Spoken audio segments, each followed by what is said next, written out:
Quand on est dans une communauté CRI, on fait une prière. Ce matin, j'aimerais que vous ayez une pensée particulière pour les gens de Saint-Jean-sur-Richelieu et d'Ottawa qui, hier, ont eu, vous savez quoi. Et je pense que ça vaut la peine peut-être d'avoir une petite pensée pour eux ce matin dans notre minute de réflexion. Alors, bonne réflexion tout le monde.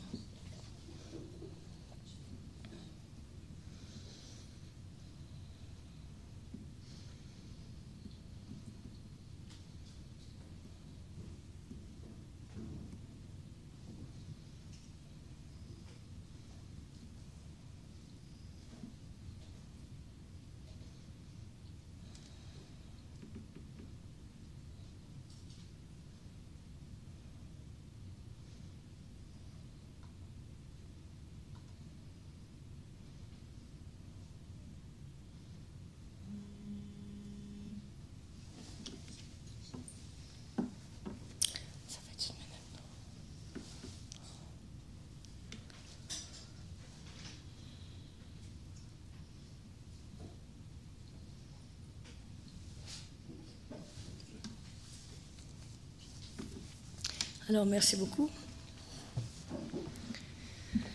Donc, ouverture de la séance du Conseil exécutif élargi, je vais appeler ça comme ça ce matin, ce matin à Chibougamau.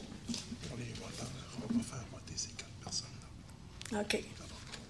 Donc, tout le monde a le droit de s'exprimer comme de raison. Mais étant donné que c'est un exécutif, je vais demander aux membres de l'exécutif de s'exprimer. Vous allez être un peu plus, la paye elle va être un peu plus grosse parce que vous allez lever vos bras plus souvent. C'est-à-dire M. Dubé, M. Bobiche, M. Poirier et toi-même. Et moi-même. Donc, on aura des hyperactifs aujourd'hui. Je vous remercie de votre compréhension. Alors, adoption de l'ordre du jour. Comme vous voyez, vous avez une version papier dans laquelle on a fait certains ajustements. Comme je vous disais, normalement, la présentation de Mme Bernier va être à 11 heures au lieu d'être en fin de séance. Je prendrai un proposeur et un appuyant pour l'élément exécutif pour cette raison. M. Poirier et M. Bobiche. Merci. Adoption du procès-verbal de la 5e séance ordinaire du 25 septembre dernier. On va reporter ce point-là parce que c'est le procès-verbal de la séance. C'est vrai, vous avez raison. Ah, c'est bon, on vous suivit, M. Versimard, et vous me drillez ça. C'est excellent.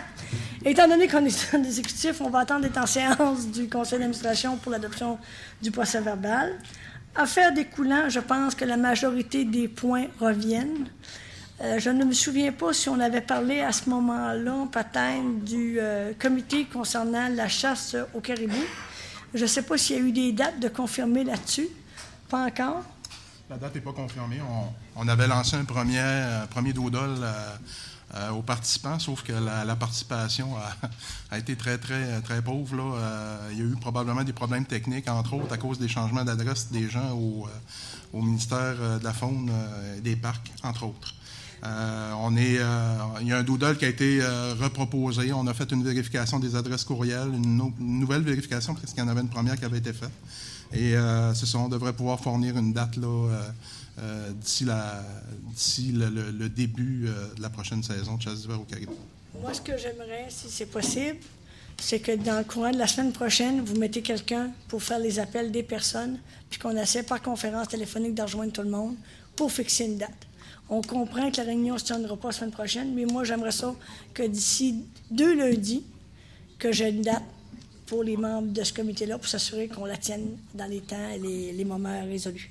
Je veux ajouter que le Conseil chasse-pêche-piégeage aussi a mentionné son intérêt pour participer. Donc, on est en communication avec eux. Là. Ils vont envoyer aussi probablement un représentant. Ça, là-dessus, on s'est entendu. On est le plus inclusif. On a des chefs et des maires qui ont des intérêts particuliers par rapport à ce dossier-là, étant donné leur localisation géographique. Il faut en tenir compte, mais on sait tout le monde qu'on va être inclusif dans ce dossier-là.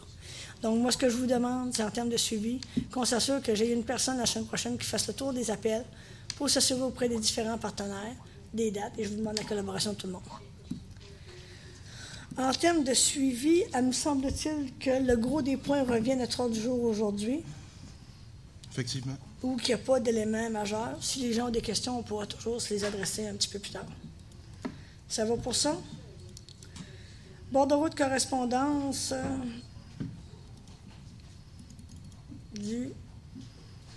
que nous avons reçu. Vous l'aviez eu dans votre documentation. Il faut que j'agrandisse ça parce que ma vue est moins bonne. On vieillit. Donc, Mme Roy, syndicat des travailleurs et travailleuses de poste, on n'a pas de dossier là-dessus. Peut-être regarder éventuellement si ça serait pertinent de mettre quelque chose, mais je ne suis pas sûre que ça nous touche énormément. Ça touche peut-être les localités dans ce cas-là particulier. OK. À ce moment-là, ce serait peut-être bon d'avoir une proposition pour le prochain CA, selon la situation des localités et leur volonté à ce niveau-là. Monsieur, la commission toponymique, le secrétaire, ça va. Code de gestion du signature, une invitation au dialogue. Je crois qu'on avait proposé des gens, on voulait proposer des gens là-dessus. Il n'y a pas en tout cas à ma connaissance, il n'y a pas de personne qui a été encore nommée comme représentant pour aller rencontrer les gens d'Éléonore. Moi, je sais que du côté de Wimidji, il y a systématiquement un comité qui travaille au niveau de l'environnement. Mais je pense que comme gouvernement régional, ça pourrait être bien d'avoir une ou deux personnes qu'on veut déléguer. Puis je comprends que les gens du conseil sont très occupés. Peut-être regarder à l'interne si on n'aurait pas des gens, des professionnels au niveau de l'organisation qui pourraient avoir une certaine expertise puis qu'on pourrait déléguer à ce comité-là. Je sais que du côté de l'administration régionale Belgium, éventuellement également, on va avoir normalement aussi quelqu'un qu'on va déléguer, ou c'est peut-être déjà fait. Mais moi, je pense que ça serait important qu'on le regarde chez nous, oui, également. C'est bon. C'est bon? Oui, M. Dubé? La lettre qu'on a présentement de M. Bello met réellement en lumière l'urgence de la situation de la route de Belgium. Je pense que ça, c'est un argument de poids additionnel. Il faut être sûr et certain qu'au-delà des budgets qu'on a pour cette année, qu'il y ait des budgets récurrents, puis que l'ouvrage se fasse sur la route de Belgium, parce que ça va être fort important d'avoir une route sécuritaire et adéquate aux besoins. Si on s'entend, M. Dubé, que c'est stratégique, cette route-là, on s'entend que tout le monde est d'accord. On s'entend également, il y a tout respect pour Mme Frappier, notre représentante du gouvernement du Québec, qu'on est habitué de part et d'autre de faire des revendications et de faire des demandes auprès du gouvernement. Mais ce dossier-là, c'est un dossier prioritaire. Et j'imagine qu'autant les CRI que les Jamaisiens, lorsqu'on va parler du développement nordique et du plan Nord, que tout le monde va avoir la même voix, comme on l'a eu jusqu'à maintenant, par rapport à ce projet de route-là. On comprend également, M. Dubé, qu'il y a toujours le comité de suivi. On a eu des bonnes nouvelles, mais moi, je m'attends que dès que vous avez des besoins particuliers, autant ici au niveau du gouvernement régional, ou auprès de l'administration régionale Belgium ou du gouvernement de la Nation CRI, que tout le monde soit sensibilisé là, suite aux travaux que vous aurez dans votre comité, pour qu'on puisse à ce moment-là faire les revendications, les pressions nécessaires. Ça vous convient tout le monde? Cabinet du ministre Sarkhan, l'accusé de réception. Ça, on a eu des conversations. On va avoir des nouvelles conversations aussi. On a eu l'accusé de réception, mais semble-t-il, ils sont en train de travailler le dossier. Mais là-dessus, on est intraitable. Écoutez, c'est un traité qui a été fait entre deux nations. C'est une gouvernance du territoire. Donc, le gouvernement du Québec, selon nous, n'a pas le choix de respecter son entente. Et on veut travailler tout le monde ensemble, mais il faut avoir les moyens de nos ambitions. Donc, là-dessus, il y a d'autres téléphones qui se sont faits. Je sais auprès du CSA, auprès du ministère des Affaires municipales. Et je sais également que du côté des CRI, comme du côté des Jamaisiens, là aussi, on a le même discours. Et lorsqu'on a l'occasion de faire des représentations, elles sont faites en ce sens-là. Monsieur Réal Marcotte, hébergement à Radisson, à ce niveau-là, monsieur, est-ce qu'il y a des choses particulières dans ce dossier-là ou... C'est pas un dossier qui est récent, ça. M. Marcotte nous a souligné ce problème-là, puis ça provient de la localité de Radisson. Là. Ça fait, d'après moi, plus qu'un an déjà que ce problème-là est souligné. On a fait passablement de démarches chez nous. Nos employés se sont penchés sur cette problématique-là. C'est pas un problème qui est facile parce qu'on parle je dirais, de fraude, si on veut, un peu, ou en tout cas de choses sous la table. Donc, c'est un problème qui est complexe. On a fait des contacts avec le gouvernement du Québec. On a parlé, c'est ça, des gens, entre autres, du ministère du Revenu, des choses comme ça. Il y a des démarches qui ont été faites. C'est pas terminé, mais c'est clair qu'il va falloir travailler en collaboration avec la localité de Radisson pour voir qu'est-ce qu'on peut apporter comme solution. Il y a des solutions politiques aussi qui se dessinent à l'horizon. Donc, c'est ça. C'est un dossier qui est traité. Là. Il n'est pas en oubli. On prend acte de la correspondance et on travaille ce dossier-là avec la localité de Radisson. Oui, M. Lacour? Madame C, concernant le dossier de l'hébergement, il y a plusieurs volets à ça. Il y en a un qui concerne Revenu Québec, mais il y a un autre problème. On a demandé aux officiers du gouvernement régional de cesser d'émettre des avis favorables pour l'implantation de nouveaux hébergements touristiques à Radisson. On a un problème, ça cause des problèmes de manque de logement pour des résidents. Là, je vais avec une impression, on aura besoin d'une évaluation de la situation. J'ai comme l'impression qu'on a autant de logements touristiques à Radisson que de logements pour des résidents. On a comme un petit problème, là. Mais là, ce que je comprends, M. Lacour, chez nous, ici, on a pris acte. Normalement, il n'y a personne qui émet d'avis favorable. Puis s'il y avait eu un avis favorable, ça serait émis au niveau de notre temps. Si je peux me permettre, on parle d'avis favorable, mais c'est pas tout à fait ça. C'est un document qui nous est envoyé par Tourisme Québec et qui demande si c'est conforme si c'est un avis de conformité, en fait, si c'est conforme à notre réglementation. Donc, ça, je dirais, c'est assez facile à évaluer, là. On lit notre réglementation, puis si ce qu'il y a dans le formulaire correspond à ce qu'il y a dans notre réglementation, on considère que c'est conforme. Hein. On se propose sur notre réglementation, sauf qu'effectivement, actuellement, on a une demande qui est pendante. Avant de finaliser ça, on veut terminer l'évaluation de la situation puis voir qu'est-ce qu'on va faire avec ça. Je suis peut-être un peu trop simpliste, mais il me semble que si on a un problème de réglementation, il faudra peut-être regarder pour changer notre réglementation. Fait que je vous invite à regarder ça, à nous venir à des suggestions à ce niveau-là. Oui, puis on va mettre sur pied, là, probablement la semaine prochaine, un comité hébergement avec Hydro-Québec pour résoudre le problème de logement des travailleurs qui arrivent, qui vont à peu près n'importe où. Il va falloir créer un canal unique là, pour diriger les gens aux bonnes places. Pas de problème, M. Lacour. Fait que bon mandat, bon travail. M.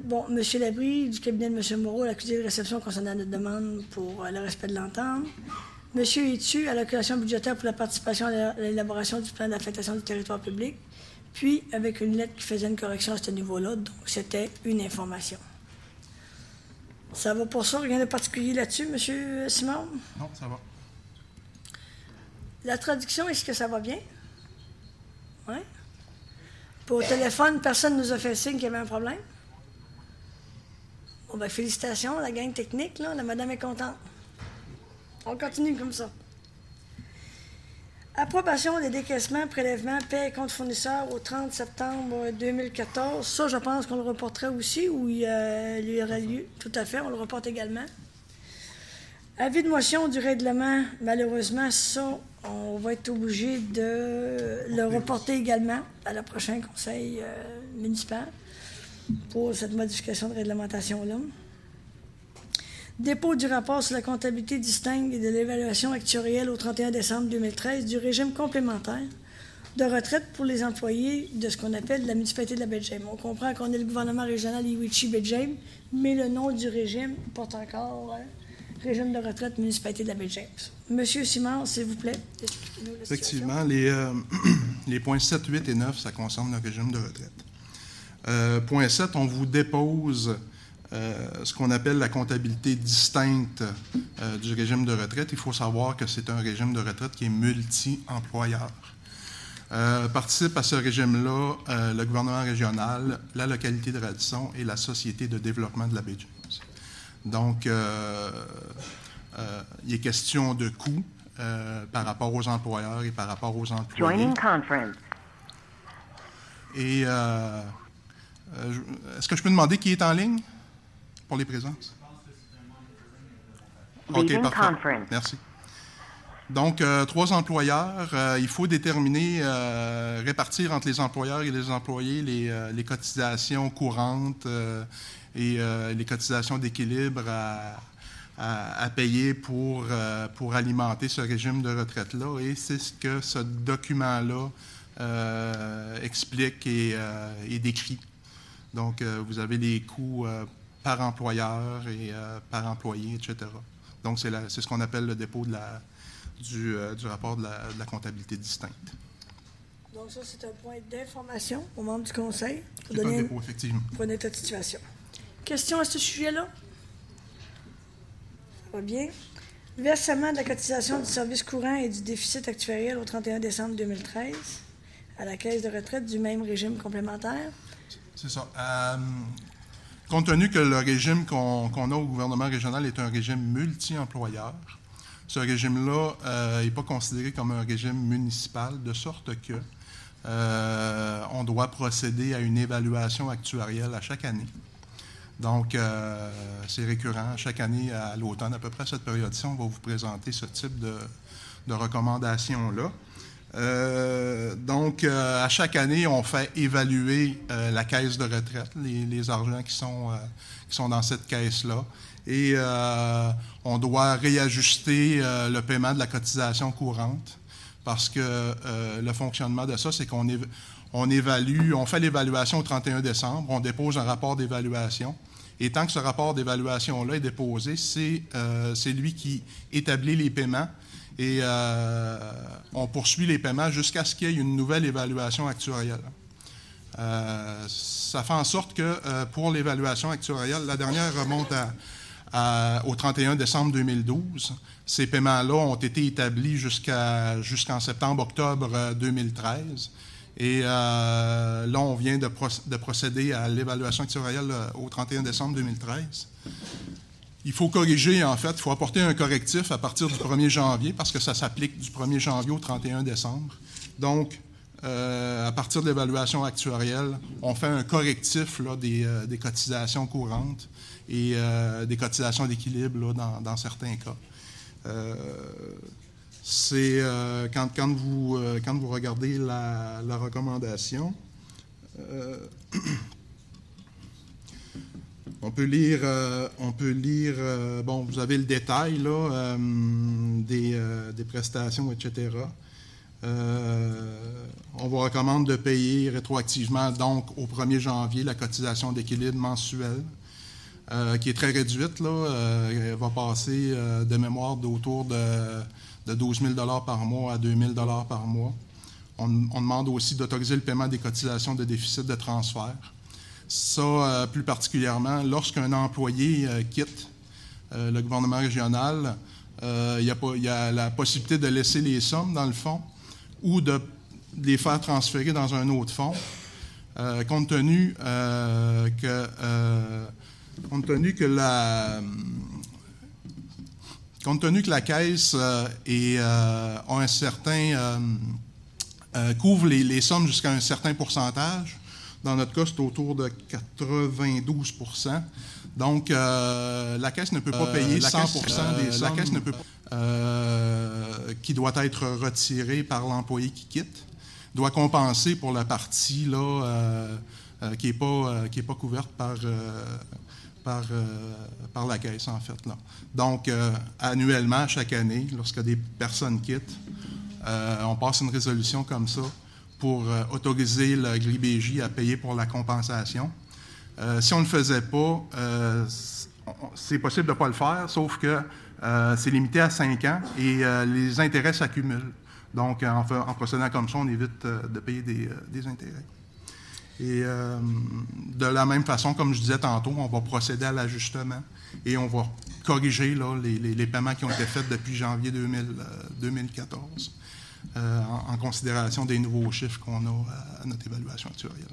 Je sais que c'est un peu compliqué, là, ça pourrait l'être encore pas mal plus, mais c'est l'essentiel, en fait, de cette résolution-là. Des questions là-dessus? Je comprends qu'aujourd'hui, il faut donner un accord de principe, parce que même si on n'est pas au niveau d'une séance régulière, mais ça va être important à la prochaine séance du mois de novembre d'adopter la chose. Est-ce qu'il y aurait des questions ou des commentaires par rapport à cet élément-là? Oui. Je pense qu'on avait déjà parlé. Ce fonds de pension-là, comme M. Simard l'a dit, c'est pas un fonds de pension qui est encore un fonds de pension de la municipalité Baie-James, si je comprends bien. Est-ce que ce fonds de pension-là va être regardé dans le même sens que le projet de loi 3? La dernière séance du conseil d'administration, vous vous rappelez, on avait anciennement favorisé la division, la séparation, oui. Puis M. Simard, vous me corrigez, entre le fonds avec le régime de la SDBJ, et là, on a décidé d'arrêter ça. Le projet de loi sur les régimes de pension. 3, il va y avoir des modifications. Semble-t-il que certaines modifications font qu'on sera exclu de ce régime-là. Okay. Mais pour l'instant, on attend l'adoption, puis on le verra à ce moment-là, puis on fera les modifications le cas échéant. Ceci étant dit, qu'on soit dans le cadre du régime de loi 3 ou autrement, cet ajustement-là doit être fait parce que ça fait partie de des cotisations et des prestations courantes qu'il faut donner au cours de l'année. Donc, un ne va pas nécessairement avec cet élément-là. Donc, si vous êtes d'accord avec le principe, je vous demanderai peut-être un accord de principe pour qu'on puisse orienter notre personnel, mais ce qui est clair, il faudra avoir une adoption en bonne et due forme à la prochaine séance. Alors, un proposeur, un appuyeur du côté de l'exécutif, M. Dubé, M. Bobiche. Mesures d'allègement relatives au financement du déficit actuariel de solvabilité. Ceci, ça va être un point d'information? Non, c'est de nous autoriser, c'est d'aviser en fait le comité de retraite d'utiliser des mesures d'allègement. Comme je disais tantôt, ça c'est la 3e résolution qu'on passe aujourd'hui par rapport au régime de retraite. Le gouvernement a mis en place, là, suite à la crise financière de 2008, a mis en place diverses mesures d'allègement. Les mesures d'allègement, en fait, ça permet, lorsqu'il y a des déficits actuariels, d'étaler dans le temps le remboursement de ces déficits actuariels-là. Donc, le gouvernement a mis en place des nouvelles mesures d'allègement. Et j'ai demandé à l'actuaire de se pencher là-dessus. Et ce qu'il nous recommande, c'est d'utiliser les 2 mesures d'allègement qui sont présentées là. Donc, d'éliminer les cotisations d'équilibre relatives à tout déficit actuariel. Donc, on efface tout ce qu'il y a de déficit actuariel, de calcul, en fait, de déficit actuariel. Et on calcule à partir des sommes qui sont actuellement en déficit actuariel à partir du 1er janvier 2014 et on allonge la période prévue pour amortir ce déficit-là sur 10 ans. Donc, c'est la proposition qu'on vous fait. C'est à partir de cette résolution-là qu'on va apporter les corrections dont je vous ai parlé là, dans les résolutions précédentes. Sauf que ce que je comprends, c'est que la première, ça a été seulement un dépôt. Donc, ce serait ces 2 résolutions-là qu'il faudrait adopter. Effectivement. Donc, je prendrai un proposeur, un appuyeur, si vous êtes d'accord avec le principe. M. Bobiche propose. M. Poirier appuie. C'est beau pour ça? Confirmation d'emploi de Mme Joanne Lacasse. Alors, l'approbation de Mme Lacasse se terminait le mois passé. Le 14 octobre. 14 octobre, déjà. Et semble-t-il qu'elle fait un job. Bon, regardez à ce moment-là. Écoutez, M. Simard l'a évalué. On a eu une rencontre avec elle. Donc, on vous demande de confirmer son emploi. On a fait aussi certains ajustements au niveau de son salaire. J'aimerais que M. Simard nous donne un peu plus d'informations à ce sujet-là. Effectivement, j'ai procédé à la première recommandation que vous avez sous les yeux pour confirmer la permanence de Joanne Lacasse. On a eu des discussions aussi par rapport à ses conditions d'emploi. Dans le cadre de cette confirmation-là, on a convenu, suite à des discussions qu'on a eues, d'apporter des modifications à sa rémunération, de faire des ajustements. Ce qu'on propose, en fait, là, c'est d'ajuster son salaire. Chez nous, ça fonctionne en grades. Il y a 9 grades et 10 échelons. Donc, ce qu'on propose actuellement, Joanne, depuis son embauche, était au grade de directrice générale adjointe. Je vous propose de la monter au grade de directrice générale, qu'on va appeler directrice générale senior, et d'ajuster son salaire à un échelon sous celui pour lequel je suis rémunéré. Donc, c'est la proposition qu'on vous fait. Vous voyez, vous n'avez pas ces chiffres-là parce que ça s'est fait par après, mais je vous propose ça quand même aujourd'hui pour, en plus de la confirmation d'emploi. Puis je confirme encore une fois, Joanne fait un excellent travail chez nous. Je pourrais dire que c'est la candidate idéale que ça nous prenait là, pour faire le travail qu'elle fait. Là. À moins que vous ayez un avis contraire, c'est le temps de le dire. Sinon, ça va bien. Donc, je sais que la satisfaction est partagée. Donc, je prendrai un proposeur, un appuyeur au niveau de l'exécutif pour cette proposition-là. M. Bobiche, appuyé de M. Dubé. Merci. Embauche d'une adjointe administrative. Alors, lors de la dernière séance, on a procédé à l'embauche de quelqu'un. Oui, oui, c'est vrai, demander à Mme Lacasse de se joindre à nous. Alors, on a, puis noté au procès-verbal que Mme Lacasse, non, elle n'a pas besoin de noter au procès-verbal, on sait, nous, qu'elle s'est absentée, c'est correct. Donc, embauche d'une adjointe administrative. Le mois passé, on avait une recommandation pour embaucher quelqu'un. À la dernière minute, la candidate retenue, malheureusement, a décommandé. Donc, elle ne voulait plus venir travailler pour notre organisation. Et à ce moment-là, moi, ce que j'ai demandé, parce qu'on était en manque un peu de personnel, j'ai demandé à M. Simard et à Mme Lacasse de procéder à l'embauche avec la deuxième personne qui s'était classée dans tout le processus d'embauche. Alors, M. Simard, j'aimerais que vous nous présentiez cette personne-là. On l'a vu dans le document, mais juste voir un peu. Effectivement, on avait rencontré 6 candidates qui ont toutes été notées. On a procédé à un appel de candidature et à une évaluation que je dirais rigoureuse. Lors de cette évaluation-là, Mme Sandra Boudreau s'était classée la deuxième. Et Mme Boudreau était déjà à l'emploi, a été à l'emploi du gouvernement régional depuis janvier, donc connaissait déjà aussi les rouages. Madame s'exprime en anglais, il a un excellent français, donc puis il a beaucoup de disponibilité et est très, très, très, très contente de travailler encore chez nous. Donc, je vous propose de procéder à l'embauche de Mme Sandra Boudreau. On comprend que c'est une confirmation du poste. M. Poirier et M. Dubé. Et l'embauche est rétroactif au début de son emploi, il y a déjà quelques jours. Service technique. Rapport mensuel de la qualité de l'eau potable distribué dans tous les réseaux du gouvernement régional, septembre 2014. Vous avez pris connaissance du rapport. Je ne sais pas s'il y avait besoin d'avoir des questions, des commentaires à ce fait-là. C'est un dépôt. Pas besoin d'adopter ça. Non, c'est un dépôt. Pour l'information. Questions, commentaires. J'ai pas eu le temps d'aller le voir, mais j'imagine qu'on a encore une petite problématique à Radisson. Je sais qu'à l'interne, ici, au niveau du personnel, il y a du travail qui se fait en collaboration avec la localité. Ça arrive cette année. Alors, on répare les fuites, donc ça devrait normalement... Vous savez que c'est une préoccupation. Légalement, également, nous avons l'obligation de s'assurer qu'on fait une bonne gestion de notre eau potable. Donc, c'est un dossier qu'on traite avec diligence. Mais ce que je comprends, c'est un pas à la fois.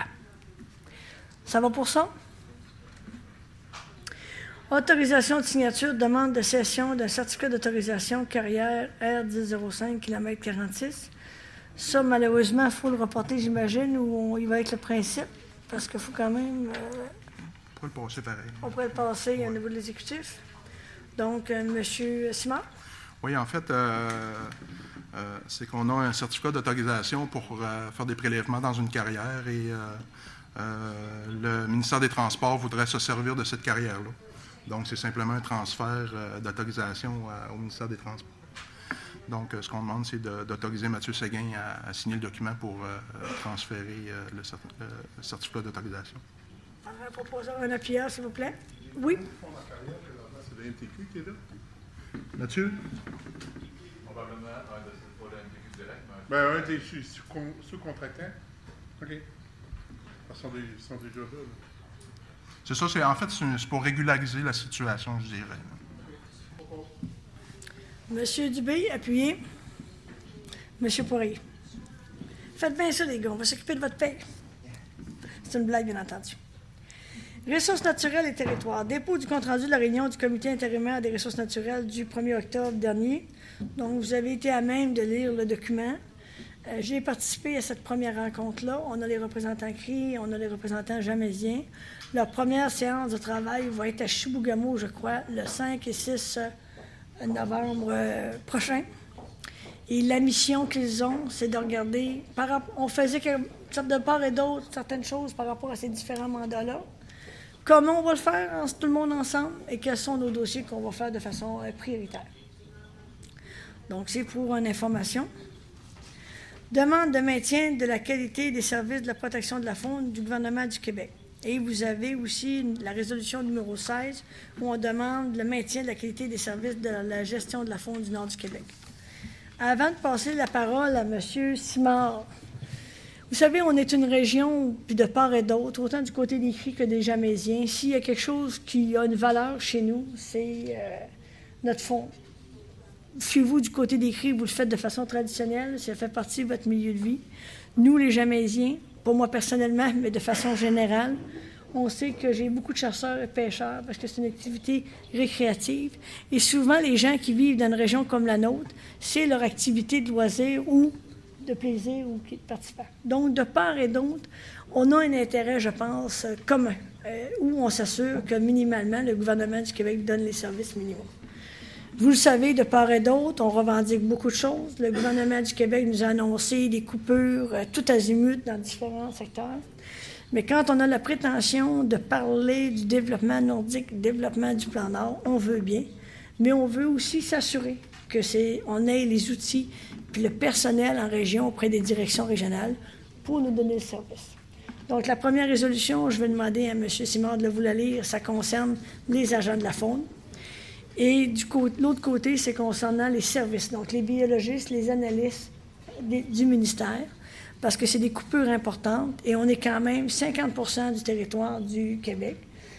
Puis, effectivement, c'est un enjeu, je pense, majeur de part et d'autre. Donc, M. Simard, j'aimerais que vous me proposiez cette première lecture-là, s'il vous plaît. Donc, je procède à la lecture du document mise en situation. Mise en situation, s'il Allons-y, vous plaît. c'est bon. Donc, fin août 2014, le ministère des Forêts, de la Faune et des Parcs annonçait l'abolition de 70 postes au secteur faune, soit 54 postes à la Direction générale du développement de la faune et 16 à la Direction générale de la protection de la faune. Ce qui s'ajoute aux nombreux postes à combler en raison du gel d'embauche décrété en avril 2014 et qui pourrait s'échelonner sur une période de 2 ans. Dans la région nord du Québec, aucun poste d'agent de protection de la faune n'a été aboli. Toutefois, tous les postes occasionnels seront maintenus au strict minimum d'heures travaillées, compte tenu des budgets disponibles suite aux compressions budgétaires. Ainsi, à l'ouverture de la chasse au caribou le 1er décembre 2014, seulement 10 agents seront en poste pour couvrir un territoire de 862 000 km². Après avoir envoyé au chômage 8 agents formés et prêts à travailler, faute de budget pour ajouter des heures à leur contrat. De plus, dans le but de réduire les dépenses de fonctionnement, des directives dites temporaires consistent à ne répondre qu'aux plaintes et à minimiser les patrouilles de prévention régulières, à cesser les patrouilles en territoire isolé, laissant ainsi libre champ au braconnage et aux pratiques dangereuses. Donc, je vous fais lecture des considérants. Considérant que les activités de chasse, de pêche et de piégeage s'inscrivent au cœur des valeurs des gens qui habitent le territoire des USTJ Bay James, considérant que les coupures annoncées à la Direction de la protection de la faune menacent la capacité de mettre en œuvre une gestion durable de la faune et une protection adéquate du public, considérant que la décision du ministre met en péril la sécurité des citoyens en forêt et ouvre aussi toute grande la porte au braconnage, considérant que certaines populations d'espèces fauniques en USTJ Bay James sont en péril, considérant que même le maintien de 8 postes d'agents de protection de la faune au statut occasionnel à temps plein suffit à peine à répondre aux besoins actuels sur un territoire de plus de 862 000 km², même avec l'ajout d'heures supplémentaires, considérant que l'ouverture du territoire en lien avec le développement du Nord rend davantage accessible la ressource faunique aux chasseurs et pêcheurs ainsi qu'aux braconniers. Donc, ce qu'on vous recommande ce matin, c'est de demander au ministre des Forêts, de la Faune et des Parcs de faire en sorte que les 8 postes occasionnels d'agents de protection de la faune de la région nord du Québec soient portés au statut de poste permanent et de demander au ministre que ne soit appliquée aucune coupure au budget de fonctionnement de la Direction de la protection de la faune de la région nord du Québec afin de lui permettre d'assurer sa mission sur le territoire. Donc, M. Bobich est prêt à proposer cette résolution-là. M. Poirier, vous comprendrez que cette résolution-là et la suivante vont être transmises immédiatement au ministère. On n'attendra pas que ça soit adopté à notre séance régulière parce qu'il y a une certaine urgence à la demeure.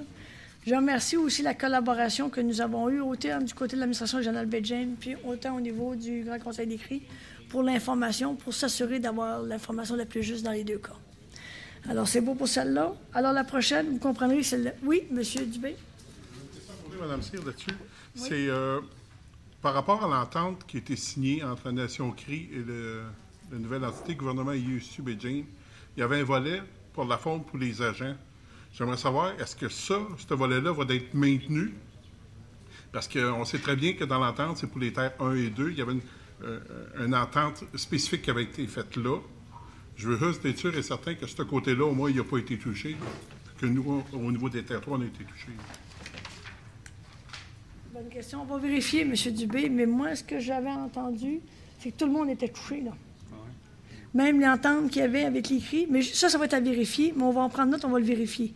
Mais ce qui est clair, ce qu'on vous présente comme état de situation, puis situation, c'est vraiment les vrais chiffres avec l'information. On a fait un petit tour de jardin, comme on dit, donc à ce niveau-là. Pour avoir mon questionnement, pour être sûr et certain que ce ne soit pas un au détriment de l'autre, mais que ce soit, mettons que les deux sont touchés dans le cas présent, c'est un problème encore beaucoup plus grand que celui qu'on présente aujourd'hui, là. Au fait de la situation, mais M. Bobiche prend note de la chose, puis on va faire une vérification de notre côté. Mais ce qu'il faut savoir, M. Dubé, c'est qu'on a fait cette fiche-là en collaboration avec les trois organisations, votre organisation, Amatagami, de l'administration générale Beijing, le Grand Conseil des CRI nous-mêmes, mais on va quand même valider de ce point-là.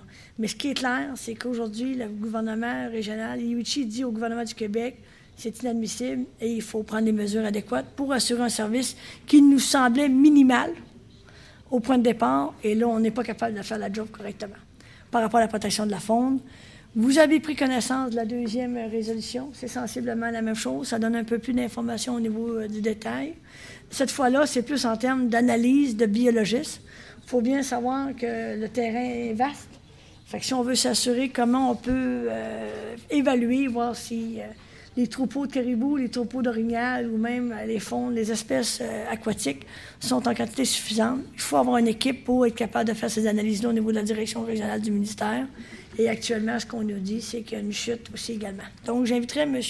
Simard, peut-être lire, vous avez déjà devant vous les résolutions papier, peut-être les recommandations, monsieur, l'analyse et les recommandations, parce que c'est dans le même couvert et dans la même approche du gouvernement. Effectivement, cette fois-ci, on s'occupe du côté gestion de la faune. Donc, considérant que les activités de chasse, de pêche et de piégeage s'inscrivent au cœur des valeurs des gens qui habitent le territoire des USG Bay James, considérant que certaines populations d'espèces fauniques en USG Bay James sont en péril, considérant que les coupures annoncées à la direction de la gestion de la faune du nord du Québec menacent la capacité de mettre en œuvre une gestion et une mise en valeur durable de la faune, ainsi qu'une conservation adéquate de notre biodiversité, considérant l'augmentation de la charge de travail due à la mise en place du plan Nord par le gouvernement provincial, considérant l'importance que soient renouvelés en avril 2015 les postes occasionnels de la direction de la gestion de la faune du nord du Québec, qui suffit difficilement à répondre aux besoins actuels, considérant la difficulté de recruter de nouveaux employés en régions éloignées et de les garder en poste, il est recommandé aux membres du Conseil de demander au ministre des Forêts, de la Faune et des Parcs de faire en sorte que les postes occasionnels de la direction de la gestion de la faune du nord du Québec soient renouvelés et portés au statut de poste permanent, et de demander au ministre que ne soit appliquée aucune coupure de budget de fonctionnement de la direction de la gestion de la faune du nord du Québec, étant donné l'immensité du territoire à couvrir et l'ampleur de la tâche. Alors, c'est la même chose. Proposeur, appuyeur, s'il vous plaît. M. Dubé, appuyez. M. Bobiche. On n'a pas parlé, mais les chemins ou aussi le territoire. Plus qu'il y a de chemins, plus qu'il y a de... C'est clair, mais je pense qu'on connaît tout le monde la problématique. L'objectif là-dedans, c'est d'avoir les ressources suffisantes pour faire le travail minimal dans un contexte où on avait déjà, semble-t-il, des ressources à peine pour faire le travail qui était demandé ou qui était exigé de par notre situation particulière comme territoire. Alors, ça va bien pour ça. Je sais que Mme Bernier est arrivée. Je lui demanderai encore quelques minutes. On va faire le tour complet de notre séance et après ça, on va être à elle et tout à elle. Surtout qu'elle va avoir la chance d'avoir une gang de sportifs. La crème des sportifs de la région sont ici aujourd'hui. Donc, ça va être intéressant. Donc, le dernier point au niveau des ressources naturelles et du territoire, Vous avez ici joint en version papier une résolution concernant l'attribution du volume annuel de 53 000 m3 pendant 5 ans, pris à même les 1 094 000 m3 de bois non récoltés et disponibles dans l'unité d'aménagement 85-51 dans le cadre de l'entente de délégation de gestion numéro 085011. Ce qui en est, c'est dans le secteur de VVB, qui est en dehors du secteur traditionnel des cris, mais qui est à l'intérieur de la région nord du Québec, dans lequel actuellement le forestier en chef se questionne pour voir qu'est-ce qu'il va faire à ce 50 000 m3 qui semblerait ne pas avoir été récolté. L'objectif général de cette résolution-là, c'est de demander que l'allocation soit attribuée dans le nord du Québec, puis idéalement dans le secteur.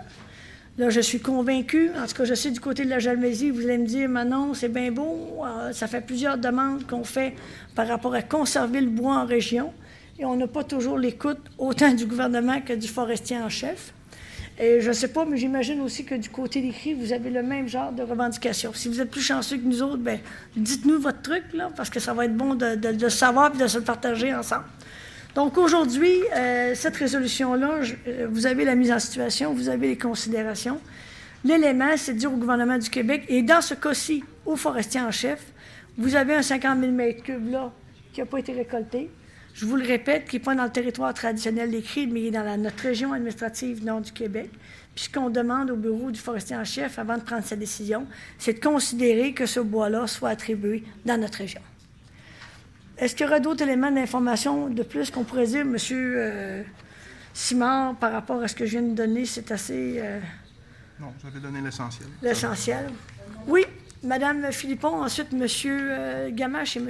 Drolet. Moi, j'ai lu attentivement, OK, ce qui était dit. Et quand on parle qui a été attribué à la municipalité de la baie de Jim du temps, 15 000 m3, c'est la convention des lots intra. C'est ça? OK?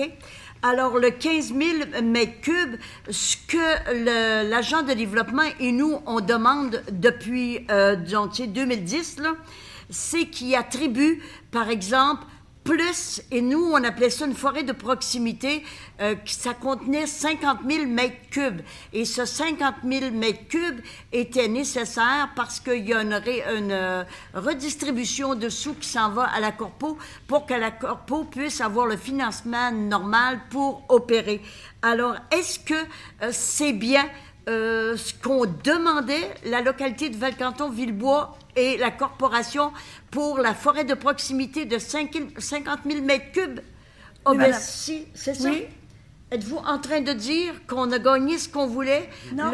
Non? Ce que je vous dis, c'est justement, on ne l'a pas gagné encore. Ce que je vous dis, c'est que le forestier en chef, présentement, est en réflexion et il doit prendre une décision. Et ce que je vous dis, c'est qu'aujourd'hui, on dit, comme gouvernement régional, si tout le monde est d'accord, on dit, dans cette allocation de bois-là, pour les prochaines années, s'il vous plaît que ça reste dans le nord du Québec. Puisque je comprends, Mme Philippon, pratico-pratique, ça devrait être attribué dans votre secteur parce que c'est là qu'il y a une proximité relative. Mais j'en sais pas plus que ça pour l'instant. Mme Moras me fait signe qu'effectivement, c'est ça. Mais c'est sûr que c'est un dossier qui touche particulièrement votre secteur à ce niveau-là. Ben, ça serait vraiment une victoire. Oui, mais comme vous savez, Mme Philippon, c'est pas la première fois qu'on fait des demandes. Mais écoutez, il ne faut pas lâcher, hein? Ça s'en vient bien. Oui, mais attendez, c'est pas fait encore, mais si l'objectif est là. Malheureusement, non. Monsieur Gamache. C'est juste un point de précision parce que j'ai devant les yeux le rapport du forestier en chef. Et ce qu'on a là, ici, le 1 094 000 m3, c'est vraiment pour les essences de sapin, épinette, pin et malaise. Parce qu'il y a un peu de peuplier puis de bouleau à papier aussi. Donc peut-être que dans notre document, il faudrait peut-être le préciser. Parce qu'au total, l'unité 85-51, là, c'est 1 138 900 m3 OK. disponible. Donc, peut-être apporter cette nuance-là. La correction, l'ajuster. Donc, on fasse la vérification pour qu'on apporte la correction, le cas échéant. J'ai le document sous les yeux, là. Donc, c'est beau. Mais on comprend le principe. Est-ce qu'on est d'accord avec le principe? Est-ce que j'aurais d'autres questionnements? Du côté de mes voisins et collègues CRI, est-ce que vous autres, vous avez des trucs pour gagner avec le gouvernement sur le bois? Plus que... Non? OK. Avec la face que vous faites, c'est la même chose que nous autres? OK. Donc, est-ce qu'on est d'accord avec le principe? Si tout le monde est d'accord avec le principe, je demanderai à ce moment-là aux membres de l'exécutif de me faire une proposition à ce sens-là. M. Dubé, appuyé de M. Poirier. Ça va pour ça? Merci. On était supposé le présenter là. Non, mais c'était mis au point 17. Donc, procès-verbal de Val-Canton-Villebois, malheureusement, on ne peut pas les adopter aujourd'hui, donc c'est reporté également. Avant de passer la parole et de vous présenter Mme Sylvie Bernier et de la présenter au groupe, j'aimerais qu'on parle immédiatement, si vous me permettez, du projet de loi 11 sur la Société du Plan Nord. Je sais que du côté des CRI et du côté des Jamaisiens, on se prépare un certain positionnement par rapport à la Société du Plan Nord. On est serré dans les délais. Ce que j'aurais à vous proposer aujourd'hui, je sais qu'également du côté des CRI et du côté des Jamaisiens, on a chacun une vision du Plan Nord. Ce que j'aimerais, c'est qu'on mandate notre personnel pour regarder quel serait le positionnement commun et faire une recommandation à l'exécutif qu'on pourrait faire par rapport à certains éléments où on sait qu'on a peut-être un intérêt commun parce qu'on voit de facto qu'il y a des choses qui ressortent.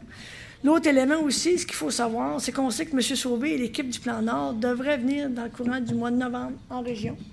Je sais qu'il y aura des rencontres avec les CRI et les Jamaisiens. Et notre objectif, et mon objectif comme présidente ici autour de la table, c'est de voir comment on pourrait avoir un positionnement commun. On sait qu'il y a certains dossiers qui seront peut-être plus délicats, mais commençons à regarder où est-ce qu'on peut se rejoindre. Demandons à notre personnel de nous faire une recommandation pour un positionnement, parce que je pense qu'on sera plus fort. On est conscient de part et d'autre que ce n'est pas facile avec le gouvernement, peu importe lequel il est, pour revendiquer et aller chercher nos choses. Mais je pense que là où on a des intérêts communs, positionnons-nous s'il y a moyen de le faire. Et par la suite, on aura des discussions autour de cette table-là pour regarder certains détails ou certains éléments dans la suite de l'implantation de ce développement nordique-là, dans l'intérêt de tous et chacun. Est-ce que ça vous convient comme principe? Et ce serait une recommandation qui serait déposée au niveau de votre exécutif. Je vois que les têtes se hochent. Est-ce que tout le monde est confortable? Et on va s'inspirer des documents autant CRI que Jamaisiens. Vous avez chacun produit en 2010 ou 2011 des documents. Étant donné que je vous connais de part et d'autre aussi, donc je vais regarder avec les membres de notre personnel pour vous faire une recommandation. On est d'accord avec le principe. Je ne prendrai pas un proposeur un appuyeur là-dessus, mais on va laisser une trace au niveau du procès-verbal. Bien, messieurs, merci beaucoup. Ça fait le tour de notre séance pratiquement. Notre dessert, M. Nipoche, nice to see you. Good morning. Je ne sais pas plus de quorum, là. Ah non, il y a de quorum? On est quatre. OK. Donc, j'inviterai Mme Bernier et les gens qui l'accompagnent. Il y a Mme Elisabeth Renaud. Mme Bernier est spokesperson et porte-parole pour Québec en fond. Mme Bernier, je vais vous demander de venir nous trouver ici à ma droite. On va vous amener une chaise. Quelqu'un va vous amener la chaise. Mme Renaud, si c'est une présentation, vous allez donner votre clé USB. Si quelqu'un pourrait s'occuper de prendre la clé USB à Mme Renaud, pour qu'on donne au personnel technique, pour qu'on puisse installer le... Je pense que ça a déjà été fait. Ça a déjà été fait? Comme c'est d'offre ça. Bonjour, Mme Bernier. Ça va très bien, vous-même? Et elle est accompagnée également de Mme Marie-Claude Audet, coordinateur pour le Nord du Québec. Levez votre main, Madame, qu'on vous voit.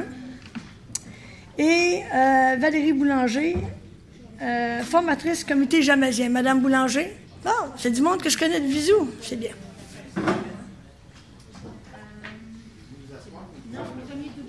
À la minute debout.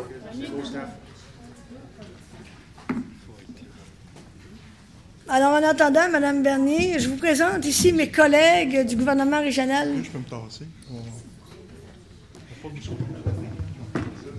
Je vous présente mes collègues du gouvernement régional Iuichi Bay James. Nous sommes des CRI et des non-CRI dits des Jamaisiens qui vivent sur le territoire de la Bay James et Iuichi. Et comme je vous disais précédemment, nous ne sommes pas des athlètes, mais ça nous fait plaisir de vous recevoir à Chibougamau et c'est vraiment un plaisir parce que moi, je me souviens de ce saut-là. À l'époque, j'étais beaucoup plus jeune et je me permettais de faire des stepettes dans l'eau à partir du plongeon de 3 mètres.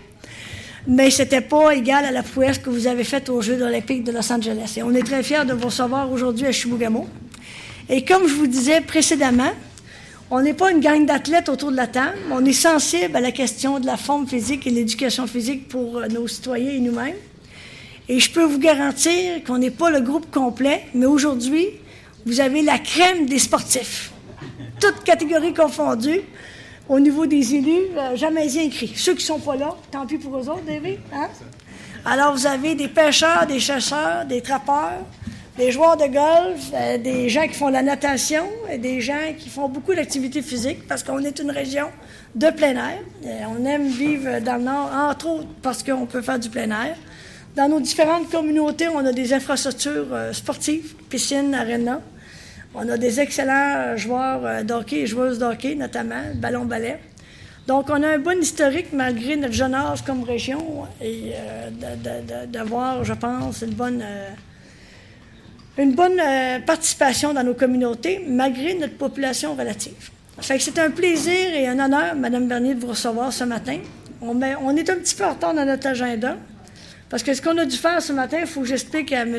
Nipoche. On a changé notre heure de séance. On a commencé avec le caucus.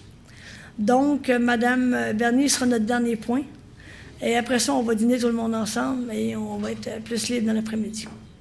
Alors, Mme Bernier, c'est un privilège. Je ne pensais pas un jour d'avoir ce plaisir-là. Mais bienvenue à Chibougamau, bienvenue en Beijing-Miwitchi, nord du Québec. La parole est à vous. C'est super gentil de nous accueillir aujourd'hui. Pendant qu'on est après installé, là, on va avoir sur l'écran le français à gauche et l'anglais à droite. Donc, si ça ne vous dérange pas, je vais me promener ici. Fait que je vais être proche du monde.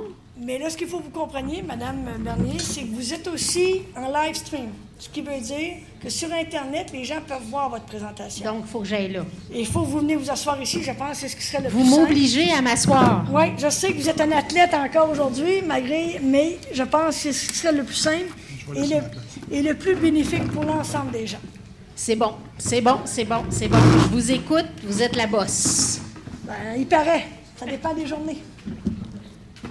Donc, merci à tous, c'est très gentil. Donc, en plus, il faut vraiment que je m'assoie. Hein? Ben, ça serait plus simple parce que vous voyez. OK, c'est bon. Alors, je m'assois.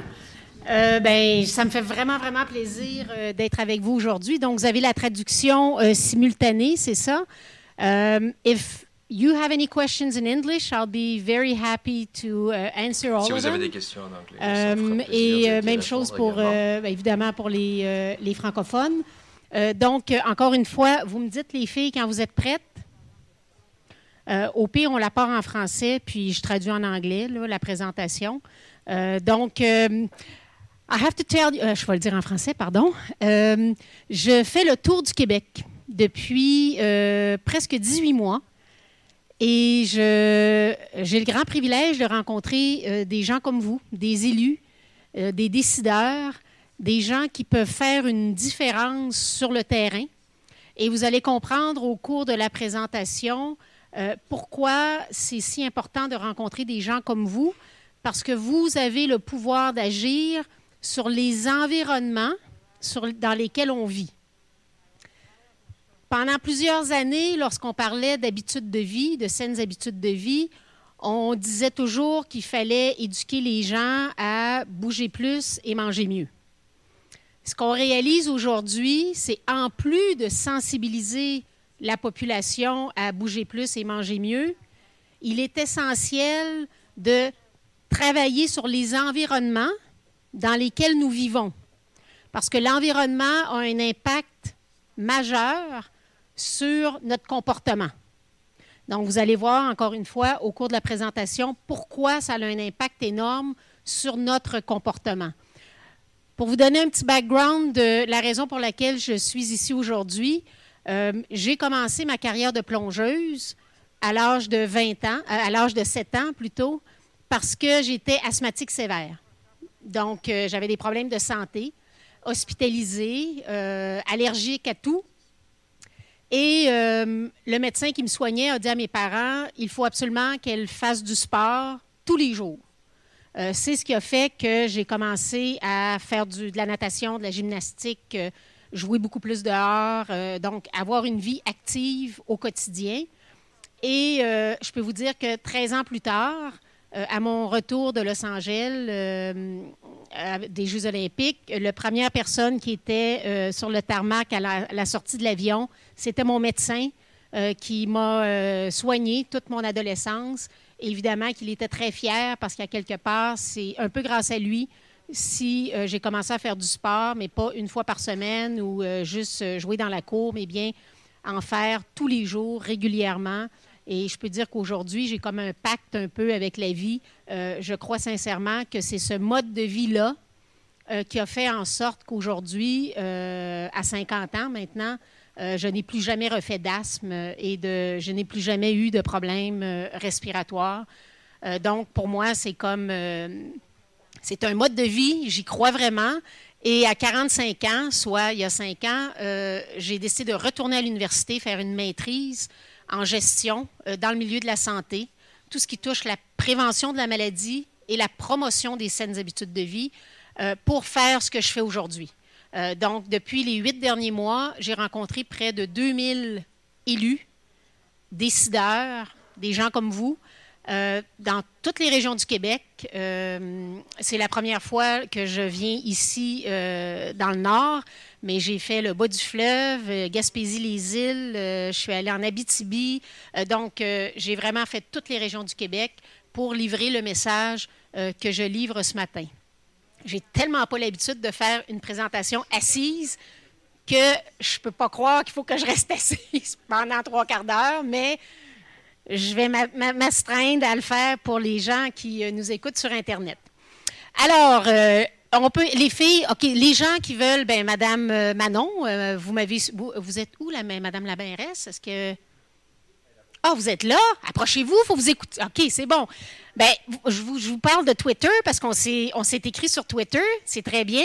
Donc, les gens qui veulent me suivre, vous allez voir toute la tournée, tout ce qu'on fait, les entrevues, les blogs qu'on écrit, et vous allez voir que c'est vraiment un momentum à travers le Québec qui est à Pressuit, vivre actuellement.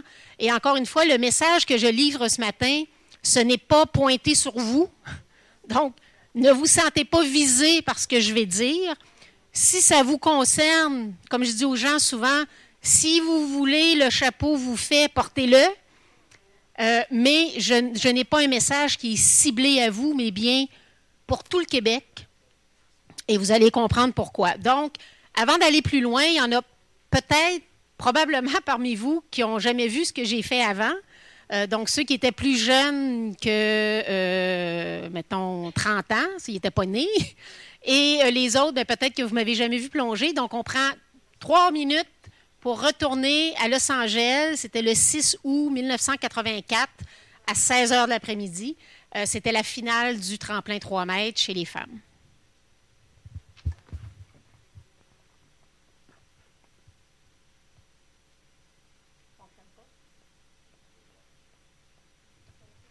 OK. Bon, bien, la musique ne fonctionne pas, donc regardez sur celui-là. Il y avait 10 figures à exécuter. J'avais 20 ans. Juste pour se rendre à Los Angeles aux Jeux olympiques, ça m'a pris 1 300 000 plongeons d'entraînement, sans compter toutes les heures à l'extérieur de la piscine.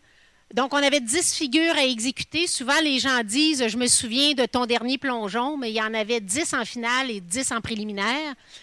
Donc, tout le long de la compétition, j'étais en première position, mais je ne le savais pas parce que j'écoutais ma musique dans mes oreilles pour m'isoler complètement de ce qui se passait à l'extérieur. Donc, là, il me reste 5 plongeons. Je suis toujours en première position. Là, on arrive aux figures optionnelles. Donc, ça, c'est un 2 sauts périlleux et demi avant. Il me reste 4 figures, mes 2 plus proches rivales, 2 américaines et 2 chinoises. C'est très, très serré, la compétition. Donc, heureusement que je n'écoutais pas du tout ce qui se passait par rapport à la performance de mes rivales.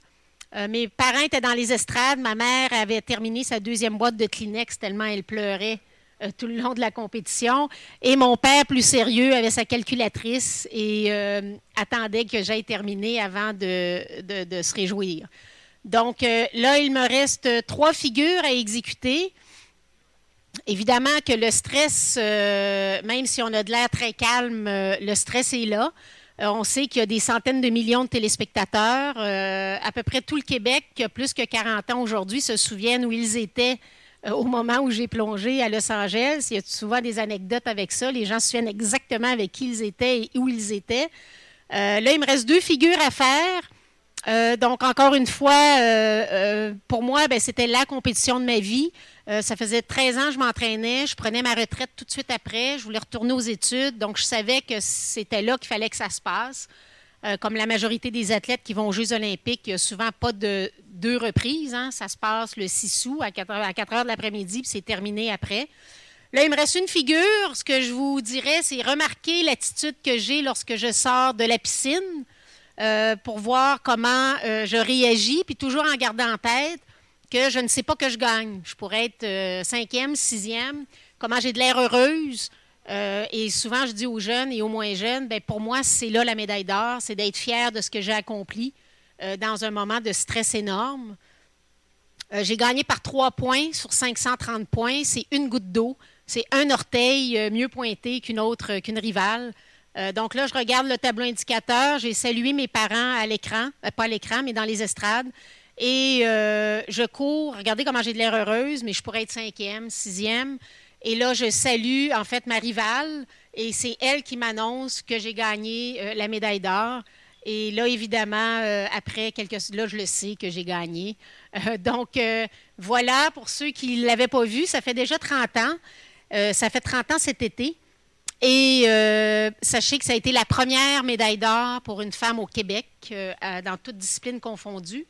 Et ça a été aussi la première médaille en plongeon au Canada. Et c'est toujours la seule à ce jour. Il n'y a pas eu d'autres médaillés d'or en plongeon depuis 1984. Alors voilà, voici la petite parenthèse de plongeon. Et j'ai apporté ma médaille avec moi. Donc, je vais la faire circuler. Je vais commencer par vous, si vous voulez voir la médaille. Donc, elle est plaquée or.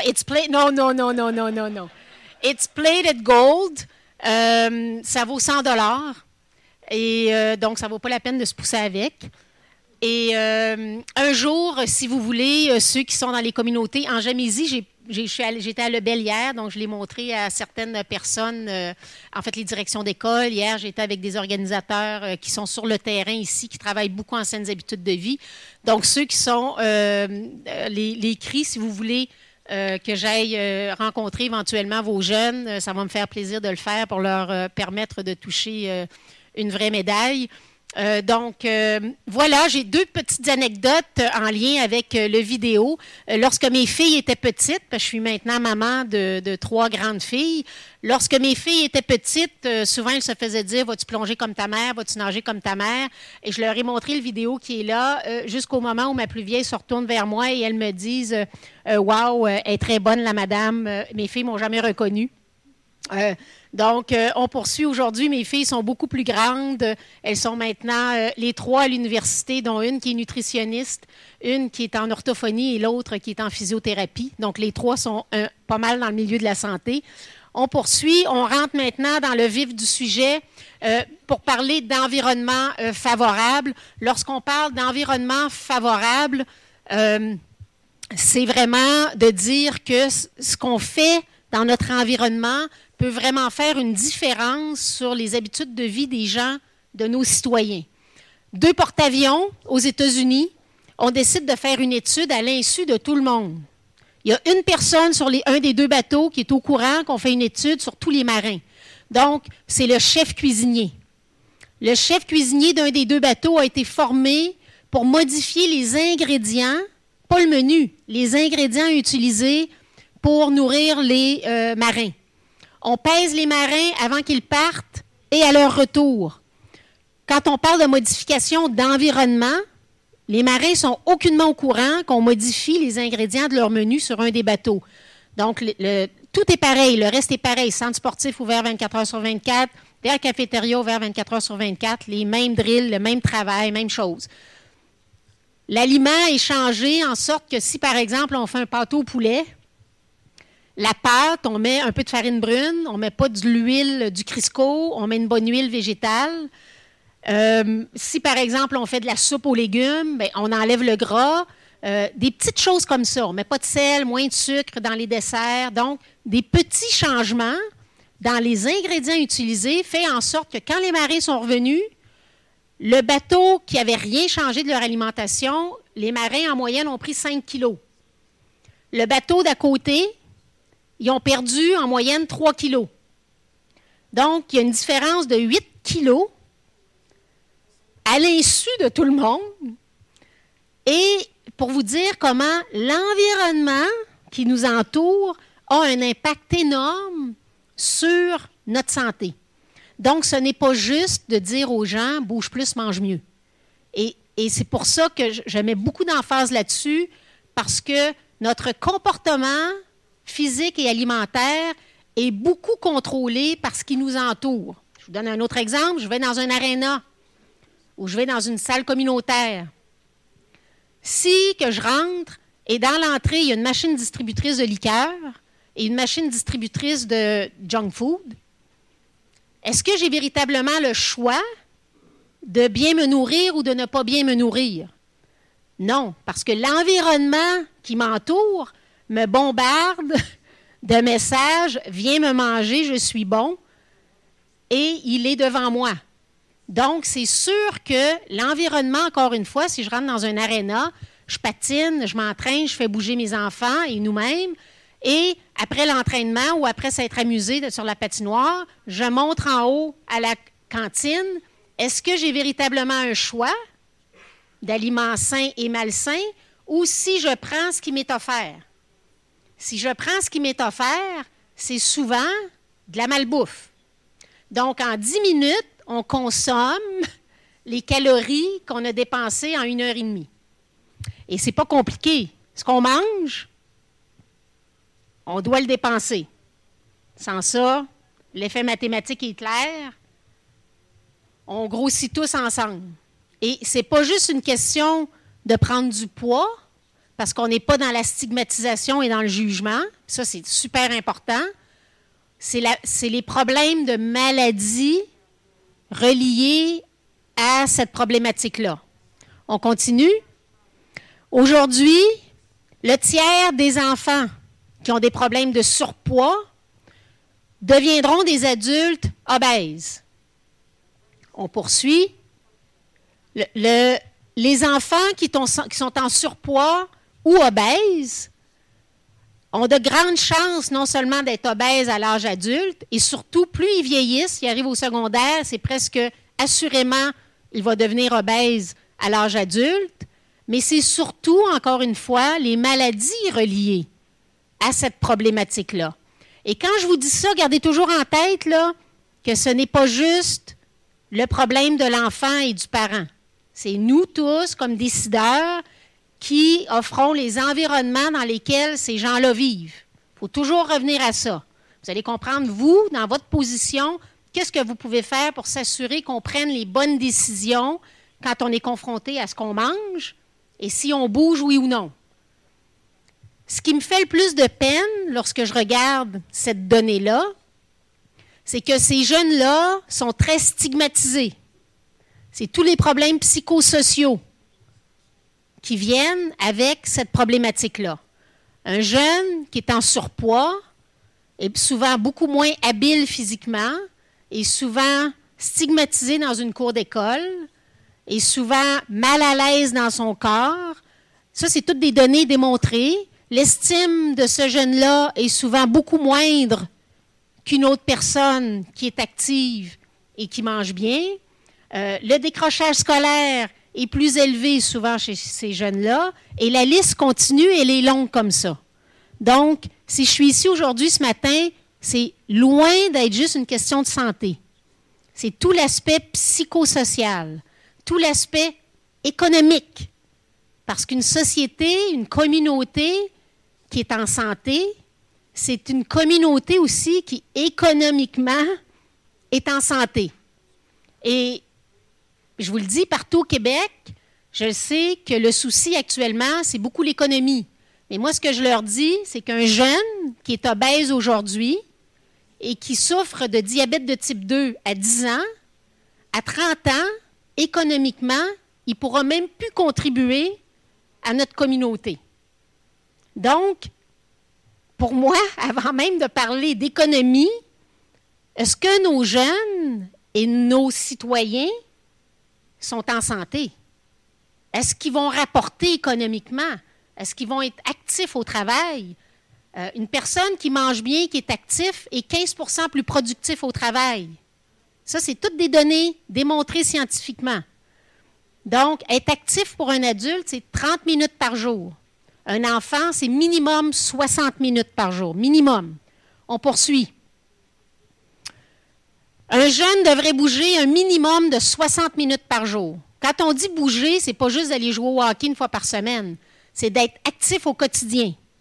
De marcher pour aller à l'école, de prendre sa bicyclette pour aller à l'école, de patiner, de jouer au ballon dehors, de jouer à corde à danser pour une fille, de courir, être actif du matin au soir. Chaque minute qu'un jeune peut bouger, faisons-le bouger.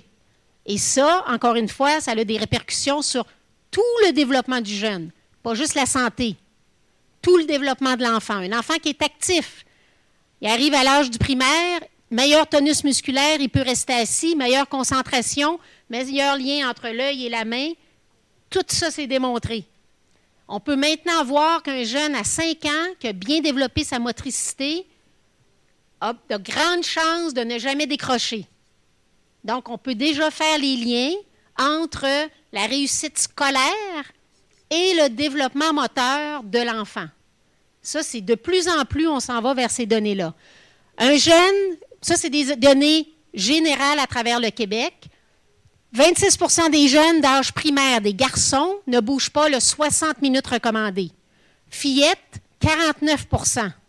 Donc, une fillette sur 2 de 6 à 11 ans, c'est petit ça, ne bouge pas 60 minutes par jour. Puis ça, c'est le minimum recommandé pour garder une forme standard. Regardez un an plus tard, le jeune rentre au secondaire, on passe de 47 % chez les jeunes garçons à 65 % chez les jeunes filles. C'est énorme. 65 % des fillettes de 12 à 17 ans ou des jeunes adolescentes ne bougent pas le 60 minutes par jour. On poursuit. Ça me touche beaucoup parce que quand j'ai commencé à voir ces statistiques-là, j'avais 3 adolescentes à la maison, 3 filles. Puis j'avais de la misère à les faire bouger. C'est normal, à un moment donné, ça décroche, c'est le Nintendo, la télévision, à l'école, ils sont sur l'ordinateur. C'est pas facile, là. Une fillette à 10 ans que vous voyez, ou bien dans votre réserve, ou bien en Gémésie, une fillette de 10 ans qui ne bouge pas, qui est plutôt sédentaire, 90 % de chances qu'elle reste sédentaire toute sa vie. Donc, si à 10 ans, on n'a pas réussi à faire découvrir le plaisir de bouger à nos jeunes, grosse chance qu'ils restent sédentaires toute leur vie. Je vais toujours revenir aux environnements. Qu'est-ce qu'on peut faire dans les environnements? Ce n'est pas juste de dire aux jeunes « bouge plus ». Si dans son environnement, il n'y a pas les possibilités de bouger facilement de façon économique, donc on parle beaucoup de la défavorisation, d'aller chercher ces jeunes-là, et aussi physique, alentour d'eux. Est-ce qu'il y a des équipements, des trottoirs déneigés? Est-ce qu'il y a des corridors de vélo sécuritaires? Est-ce que tout ça, ce sont des environnements qui facilitent le choix sain? On poursuit. Les dépanneurs puis les restaurants à minute, on se bat contre ça. On se bat contre une industrie qui dépense 4 milliards par année au Québec pour que le jeune de 12 à 17 ans gobe ce qu'on lui offre. Ça, c'est l'industrie alimentaire. C'est énorme. Comment on peut contrer ça? La seule chose que l'industrie alimentaire ne peut pas faire, c'est d'être sur le terrain comme vous autres. Puis ils rêvent de ça, eux autres, d'avoir accès à vous autres. C'est la seule façon qu'on peut contrer le lavage de cerveau que l'industrie fait avec nos ados et avec nous-mêmes. Dieu sait qu'on est toujours content quand il y a un McDo qui ouvre à côté de chez nous ou quelques restaurants à minute, mais sachez que ce n'est pas un cadeau qu'ils nous font, malheureusement. Parce que les jeunes, 1 sur 5, se nourrit au casse-croûte au moins 3 fois par semaine. Puis savez-vous ce qu'ils mangent quand ils vont là? C'est énorme le nombre de calories qu'ils gobent en 10 minutes. Et malheureusement, nos jeunes sont sédentaires. Donc, ça s'accumule. Journée après journée après journée, ça s'accumule énormément. On continue. Je vais vous montrer une petite carte des États-Unis, mais c'est la même chose ici au Québec. On passe rapidement, ça c'est en 1990, 15 à 19 de la population, là on est en 91. On continue. 92, 15 à 19 qui est plus foncé, qui est en overweight. 93, on continue. 94, 15 à 19 de la population. On continue. 95, 96, 97, 20 qui est en bleu. On continue. 99, regardez la carte. 25 ce qui est en vert. On poursuit. On continue. 3, 4, 5, 30 ce qui est en vert foncé.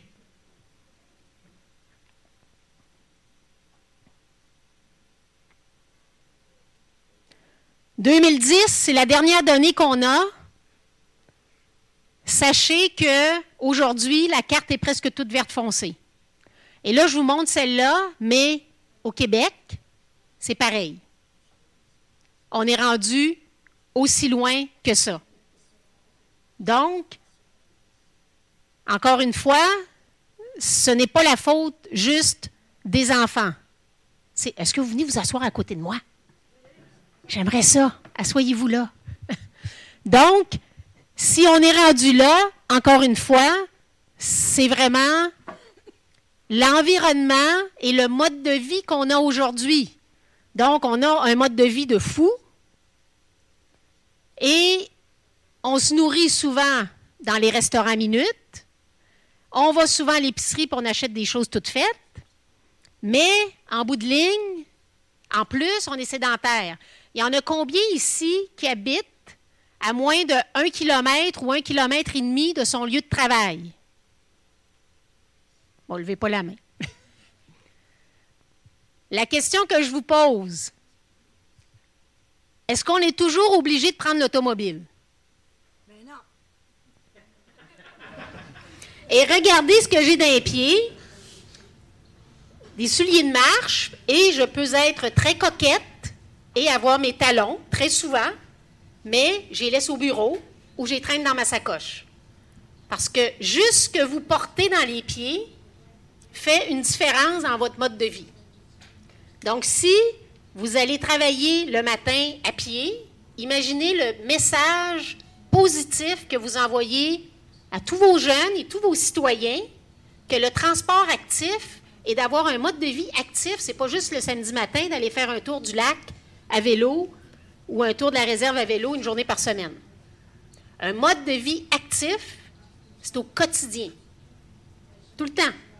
Donc, ici, je suis estomaquée de voir, j'ai fait la rue tantôt, 2 fois, juste pour m'amuser. En 12 minutes, j'ai fait de l'hôpital au bout de la rue. Donc, la majorité des gens habitent dans cet environnement-là. Tout le monde devrait marcher, été comme hiver. Et l'effet bénéfique que ça a sur vous, je vous étouffe pas, là. Non, ça va bien.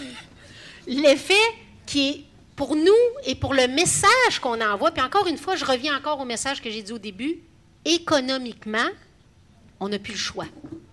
On n'a plus le choix d'être conscient de ce qui se passe. Saviez-vous que 50% du budget au Québec va à la santé, à la maladie? À la maladie, on soigne, on est dans le curatif. Il y a à peine 1% du budget qui va à la prévention. Ce qu'on fait aujourd'hui, là, il n'y a même pas 1% du budget du Québec qui va à la prévention. Et pourtant, il y a juste ça qui peut nous ramener à des statistiques qui ne sont pas épeurantes comme ça.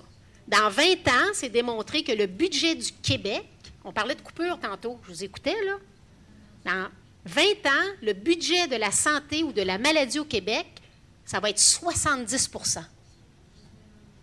Mais c'est pas juste la faute du gouvernement, là. C'est qui utilise les soins de santé? C'est nous. C'est nous tous comme citoyens, avant tout, et nous tous comme élus. Et pour moi, un élu, un décideur, il est en avant de la parade.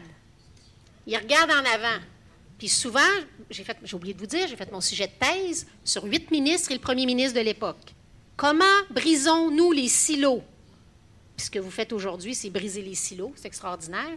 Comment brisons-nous les silos et de ramener la prévention et la promotion en urgence, même si ce ne sera jamais votre urgence? Ce ne sera jamais votre urgence parce qu'il y a d'autres urgences. Et pourtant, c'est une urgence. Parce que dans 5 ans, 10 ans, vous n'aurez plus d'employés. Ils vont être malades. Ils ne seront plus au travail. C'est ça qui va arriver. C'est là qu'on est rendu. On poursuit, Elisabeth. Pourquoi qu'on est rendu là? On y va. Sédentarité, mauvaise alimentation. On poursuit les portions. C'est juste un résumé de ce que je vous ai dit tout à l'heure. Juste les portions et l'accessibilité. Le jeune, il part de chez eux, il est à moins de 500 mètres d'un dépanneur. Il rentre dans le dépanneur, il mange un gros sac de bonbons, trop facilement accessible. Je vais vous montrer quelque chose avec ça. Excusez-moi, il faut que je me lève. Je vais revenir. Alors, une boisson sucrée par jour, 12 cuillères à thé de sucre. Je vais vous le tenir. 12 cuillères à thé de sucre. Une petite boisson sucrée, pas juste la liqueur, là. Toutes les boissons sucrées, Gatorade, toutes ces affaires-là, là. Comme un jus de fruits, même un jus de fruits, on devrait jamais boire nos calories. On boit de l'eau, juste de l'eau, ou du lait. Une semaine, 84 cuillères à thé de sucre. Si vos jeunes, un jeune sur 2, adolescents, prend une liqueur par jour, là, tu n'as pas ta bouffe avec ça, là. Bon, quand on va au McDo, là, on rentre. J'espère que le propriétaire du McDo n'est pas ici. Non, ni le propriétaire du Tim Hortons. Ni du Tim Hortons. Quand on rentre là, puis qu'il y a les machines qu'on peut remplir notre liqueur, là, allez vous asseoir puis observez. Et sachez que le jeune qui va, tout à l'heure on l'a vu, 50% des jeunes, au moins 3 fois par semaine. Ça, c'est une boisson par jour. 84 cuillerées à thé de sucre. Et ça, c'est poison et ça tue. Donc, si vous rentrez dans un environnement public où il y a des machines distributrices, facile pour le jeune, il met une pièce puis il a sa liqueur, c'est ça que ça fait. Ça, la liqueur et les boissons sucrées, toutes ces boissons-là, c'est le seul ingrédient dans le monde qui a été directement relié scientifiquement avec l'augmentation d'obésité chez nos jeunes. C'est là, les données sont là.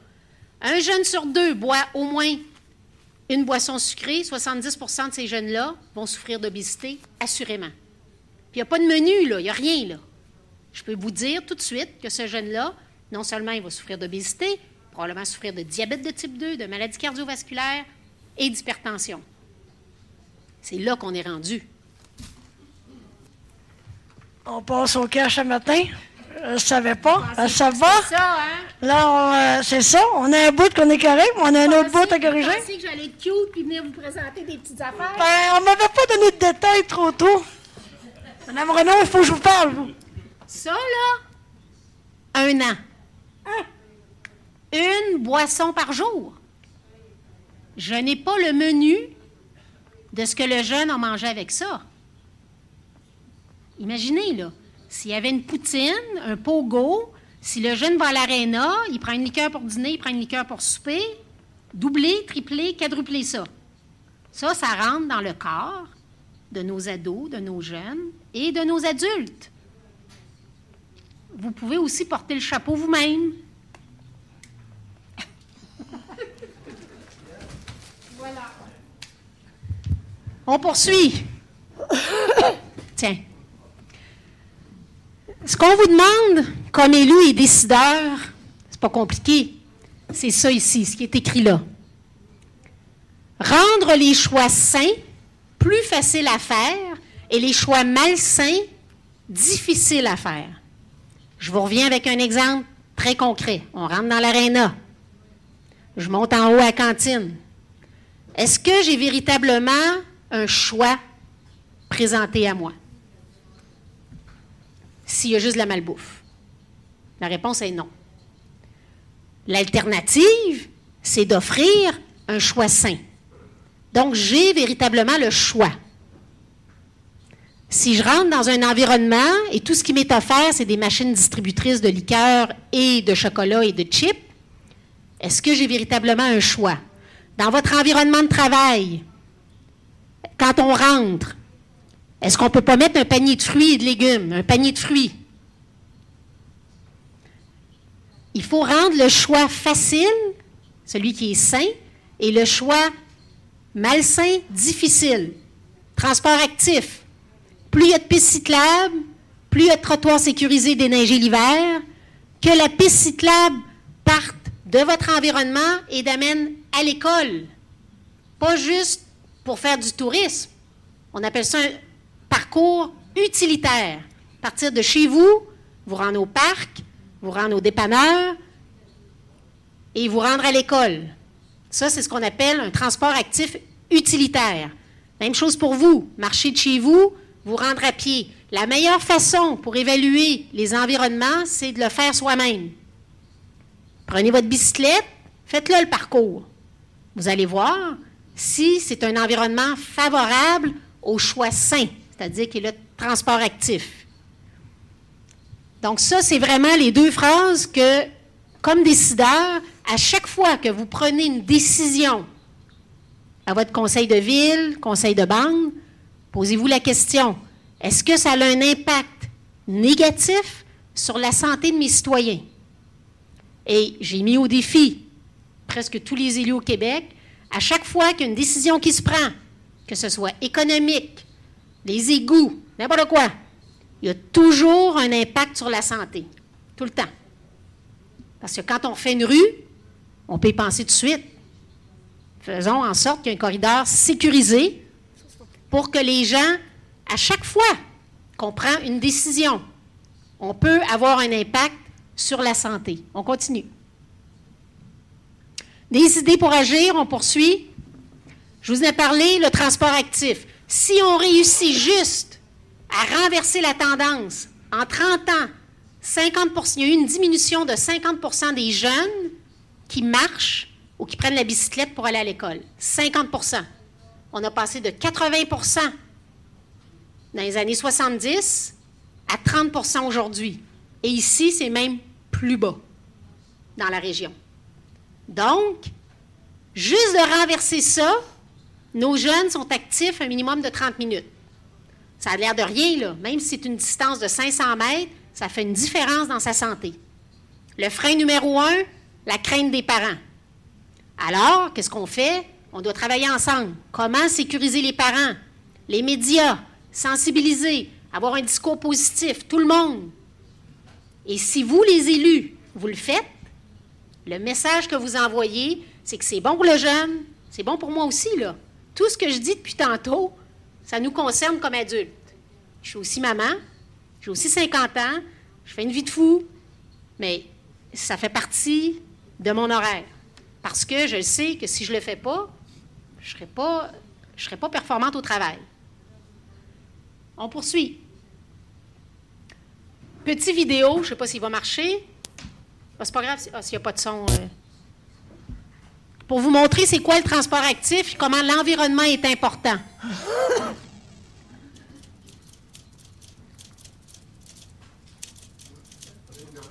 Il fonctionne là. OK.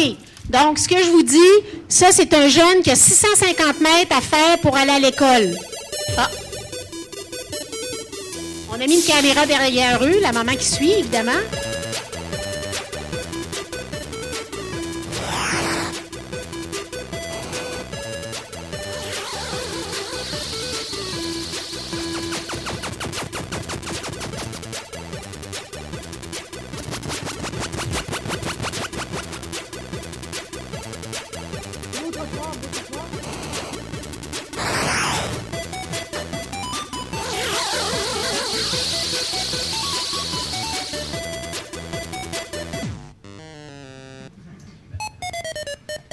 Donc, comprenez-vous pourquoi c'est à vous que je m'adresse? Parce que on a beau dire aux jeunes et aux parents, bougez plus, mangez mieux, si l'environnement, puis il y a 4 types d'environnement, donc l'environnement, il y a le psychosocial, donc toute la sensibilisation et éduquer les gens, mais il y a aussi l'environnement politique, ce qu'on fait là. C'est vous autres qui avez un contrôle sur le déneigement des rues, les trottoirs, les circuits sécurisés, c'est vous autres. Hier, je m'adressais aux directions d'école. J'ai eu le même discours avec eux autres, les directions d'école. Si vous n'envoyez pas un message positif par rapport à aller à l'école à bicyclette, ils ne viendront pas. Donc, c'est tout le monde ensemble. Vous savez que c'est une problématique collective qu'on vit à travers le monde, mais qui est beaucoup plus, je ne dirais pas beaucoup plus, mais Elisabeth me faisait remarquer que les statistiques sont même plus alarmantes ici, dans le Nord, qu'ailleurs au Québec. Donc, en plus, vous avez un territoire extraordinaire pour aller dehors, pour jouer. C'est accessible, c'est là. Comme je vous dis, je me suis amusée ce matin. Là, je suis allée sur le bord du lac, je suis allée voir les exercices qui sont offerts à tout le monde, mais il faut en faire la promotion. Il faut y aller soi-même. C'est parce que c'est beau de les mettre là, mais si on n'en parle pas, vous avez un beau jardin communautaire. Donc, c'est toutes des choses qu'on doit faire de plus en plus, et nous, comme élus, qu'on devienne des modèles pour notre population. On poursuit? Là, ça, on va y aller. Tu voulais-tu en parler? Non? C'est bon. L'environnement, encore une fois, sécurisé. La saine alimentation, on va y aller. La saine alimentation, boire de l'eau. Si dans votre réserve, il y a des liqueurs, première étape, je le sais que c'est... Puis le pire, là, c'est que je le sais que ça va être difficile. Ça va être extrêmement difficile. Tous les changements qu'il faut apporter, c'est pas facile. Mais il y a des élus, quand j'ai fait ma thèse, qui me disaient, tu sais, parfois, on doit prendre des décisions qui ne sont vraiment pas populaires, mais on doit protéger les gens contre eux-mêmes. Et c'est ça la job d'un élu et d'un décideur. Et c'est pour le futur aussi. Et ce qui m'a le plus frustré quand je travaillais avec les élus au niveau ministériel, c'est qu'il y a l'horizon politique. Mais nous, on ne travaille pas avec un horizon politique. Avant de changer des comportements et de changer une norme sociale, ça peut prendre 10 ans. Il y a 30 ans, lorsque je plongeais, les gens fumaient dans les estrades. Il y a à peine 10-15 ans, les gens fumaient dans les estrades d'un match de hockey. Comment on a réussi à transformer une norme sociale? C'est par des règles, des législations, de la sensibilisation. Ça a été long. Et il y a eu de la confrontation. Alors, lisez les articles de journaux. C'est exactement le même combat qu'on fait actuellement. Je suis convaincue que dans 10 ans, on va rentrer dans les endroits où les enfants sont, les centres sportifs, les piscines, les arénas, les centres communautaires, les maisons de jeunes, maisons de la famille, puis on va se dire, comment se fait-il que dans ces environnements-là, il y avait de la nourriture, de la cochonnerie qui était offerte à nos jeunes? Je suis convaincue qu'on va être là. Mais c'est à nous, élus et décideurs, à faire le premier pas, à s'engager. On a besoin d'un engagement de votre part, que vous y croyez, que vous réalisiez que c'est pas juste pour le fun qu'on fait ça. C'est pas juste pour le fun, là. C'est qu'on a vraiment une urgence d'agir. On poursuit. Communication, sensibiliser, engagement. Ayez pas peur de le dire. Pourquoi vous faites ça? Vous ne pouvez pas arriver et agir drastiquement. Impliquer le monde.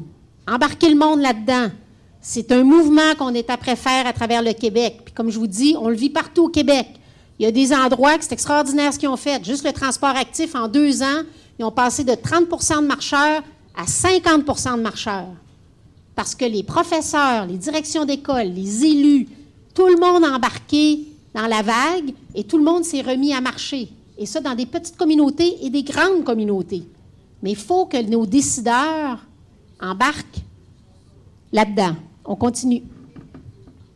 Les décideurs peuvent contribuer. Voilà, ça c'est pour vous. Les politiques publiques. Vous avez le pouvoir d'agir. Ce qui a été fait dans certaines régions, entre autres l'interdiction, une résolution sur les boissons sucrées énergisantes dans les endroits publics, les arénas, les piscines, tous ces endroits-là. On a parti dans une petite municipalité, Amqui. Maintenant, il y a 60 municipalités au Québec. Puis Puis Elisabeth va pouvoir vous fournir la résolution par la coalition Poids, si vous la voulez. Tout est fait. C'est canné, là. Vous avez juste à la présenter à votre conseil de ville et puis pas juste de passer à la résolution, mais d'y mettre du mordant aussi. Parce que c'est beau de déposer ça. C'est comme d'avoir une politique familiale, une politique saines habitudes de vie, mais comme ça arrive un peu partout au Québec, il y a bien de la poussière dessus et qu'on ne lui donne pas de mordant puis dedans. Mais encore une fois, c'est pas pour le fun qu'on fait ça. On fait ça vraiment parce que ça va avoir un impact demain, là, sur toute l'économie du Québec. Avoir des plans d'action. Donc, encore une fois, pas juste d'avoir des politiques, mais un plan d'action. Avoir une personne, un porteur de ballon dans votre communauté, dans votre ville, dans votre village. Avoir quelqu'un qui devient le champion, puis qu'à chaque fois que vous prenez une décision, il lève la main. Hey, faut faire attention à ça. C'est un peu comme l'exclusion sociale, de toujours avoir quelqu'un qui pense aux personnes défavorisées, aux plus démunis. Ça, c'est essentiel parce que souvent, ça touche nos plus démunis, ça. Un porteur de dossier, il n'y a rien de plus important parce que là, vous allez retourner chez vous, puis vous allez être craqué aujourd'hui, puis demain matin, c'est fini. C'est bien mal nous connaître, ça. Attention. OK, bien, je reviens, hein? Je vais revenir vous voir. Ouf, dites-nous quand tout de suite, là, je reviens dans minimum 6 mois, maximum 6 mois. Ouf. Puis je vais vous demander si vous avez fait des petits pas, des petits changements. Est-ce que vous me permettez dans 6 mois, je reviens parler à la même table? Oui, madame. On ne sera peut-être pas ici, mais on va vous dire. Ailleurs. Ben, je vais aller vous voir n'importe où au Québec. Pas au Québec, mais dans le Nord. Puis même, je vais aller vous rencontrer chez vous, si vous voulez. C'est important de le faire. On passe à l'autre. Ça, c'est le dernière ligne que j'ai écrite dans ma thèse. Se mobiliser, c'est faire des choses ensemble. Ce qu'on fait là, on fait des choses ensemble. C'est déjà une première étape. On brise des silos. Mais aussi, surtout ce qui est important, taking personal responsibility for reaching that goal. Pour moi, ça, là, individuellement, mon père m'a toujours dit, quand on pointe du doigt vers l'avant, on a 3 doigts vers soi. Donc, c'est beau de dire qu'on le fait pour nos enfants, qu'on le fait pour nos jeunes, qu'on le fait pour leur santé, mais nous, individuellement, qu'est-ce qu'on fait pour nous, puis qu'est-ce qu'on fait quand on retourne dans notre communauté? Est-ce qu'on le prend, le bâton de pèlerin? Est-ce qu'on y croit vraiment? Puis si ce n'est pas nous, est-ce qu'il y a quelqu'un qui va être mandaté, mais qui va avoir un pouvoir? Si la personne n'a pas de pouvoir de dire « Hey, c'est fini les machines distributrices dans la salle communautaire », puis ça va crier, ça va hurler, ça va être tough. Mais vous le faites parce que vous y croyez vraiment. On continue. Il y a plein de communautés qui sont mobilisées déjà. Québec en forme, c'est 170 communautés au Québec. Juste ici à Chibougamau, c'est 80 000 $ depuis les 5 dernières années en soutien. L'important, c'est qu'on travaille ensemble. Puis je vais laisser Marie-Claude et Elisabeth, il nous reste quelques minutes pour parler rapidement de quelques actions qui se passent dans la région pour voir qu'on est déjà en action, mais on a besoin de vous comme élus, comme décideurs. C'est-tu Marie-Claude, ça? Oui. Go, Marie-Claude.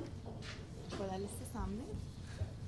Ce que je peux peut-être vous dire, le temps que Marie-Claude s'en vienne devant, c'est que pour la région nord du Québec, il y a 11 regroupements locaux de partenaires soutenus par Québec en forme. 3 actuellement dans les communautés CRI, donc un regroupement local à Mistissini, un regroupement local à Oudjé-Bougoumou, puis un regroupement local à Waswanipi. Il y a aussi un regroupement local pour la Jamésie qui est divisé en 6 tables locales, donc une table locale dans chacune des municipalités. Puis c'est 400 000 $ par année pour la Jamésie qui est investie par Québec en forme depuis 2009. Donc, dans chacune de vos villes, il y a des regroupements locaux de partenaires, il y a des coordonnateurs locaux qui travaillent avec les organismes, avec les partenaires pour créer des environnements favorables aux saines habitudes de vie. Pour ce qui est des communautés CRI, c'est ça, on a Mistissini, Oudjé, Waswanipi, où il y a des regroupements de partenaires qui se sont mobilisés ensemble. Puis, ça a été un petit peu plus long, mais maintenant, on a 2 regroupements qui sont vraiment très solides. Ils ont beaucoup d'influence aussi au niveau de leur communauté. Ils sont très engagés présentement. Puis aussi, avec la venue des plans de santé communautaire, qui a été suggéré fortement dans toutes les communautés CRI. Le regroupement de partenaires veut vraiment s'intégrer dans ce plan de communauté, plan de santé de communauté. Donc ça, c'est vraiment un beau succès parce que ça va faire vraiment partie de la communauté éventuellement. Donc, puis c'est ça, juste comme exemple, il y a des belles actions qui se font. Justement, hier, j'étais à Mistassini, il y avait l'activité Walk to School, que vraiment les jeunes et les parents, les professeurs s'engagent là, pour marcher, pour aller à l'école. Il y a une grosse activité qui a lieu autour de ça. Ils offrent aussi le petit déjeuner santé à l'arrivée à l'école. Ça fait plusieurs années que ça a lieu, puis c'est vraiment un beau succès. La participation est toujours en croissance, fait que ça, c'est super intéressant. Il y a aussi le Family Challenge, qui est une semaine d'activité avec les familles et les enfants, qui est vraiment un grand succès. Je pense qu'il y a eu à peu près 800 participants l'année passée. Ça, c'est vraiment, vraiment le fun, puis ça fait bouger les jeunes, les parents, et les adultes aussi. Donc, les parents deviennent des modèles aussi pour leurs enfants. C'est vraiment important.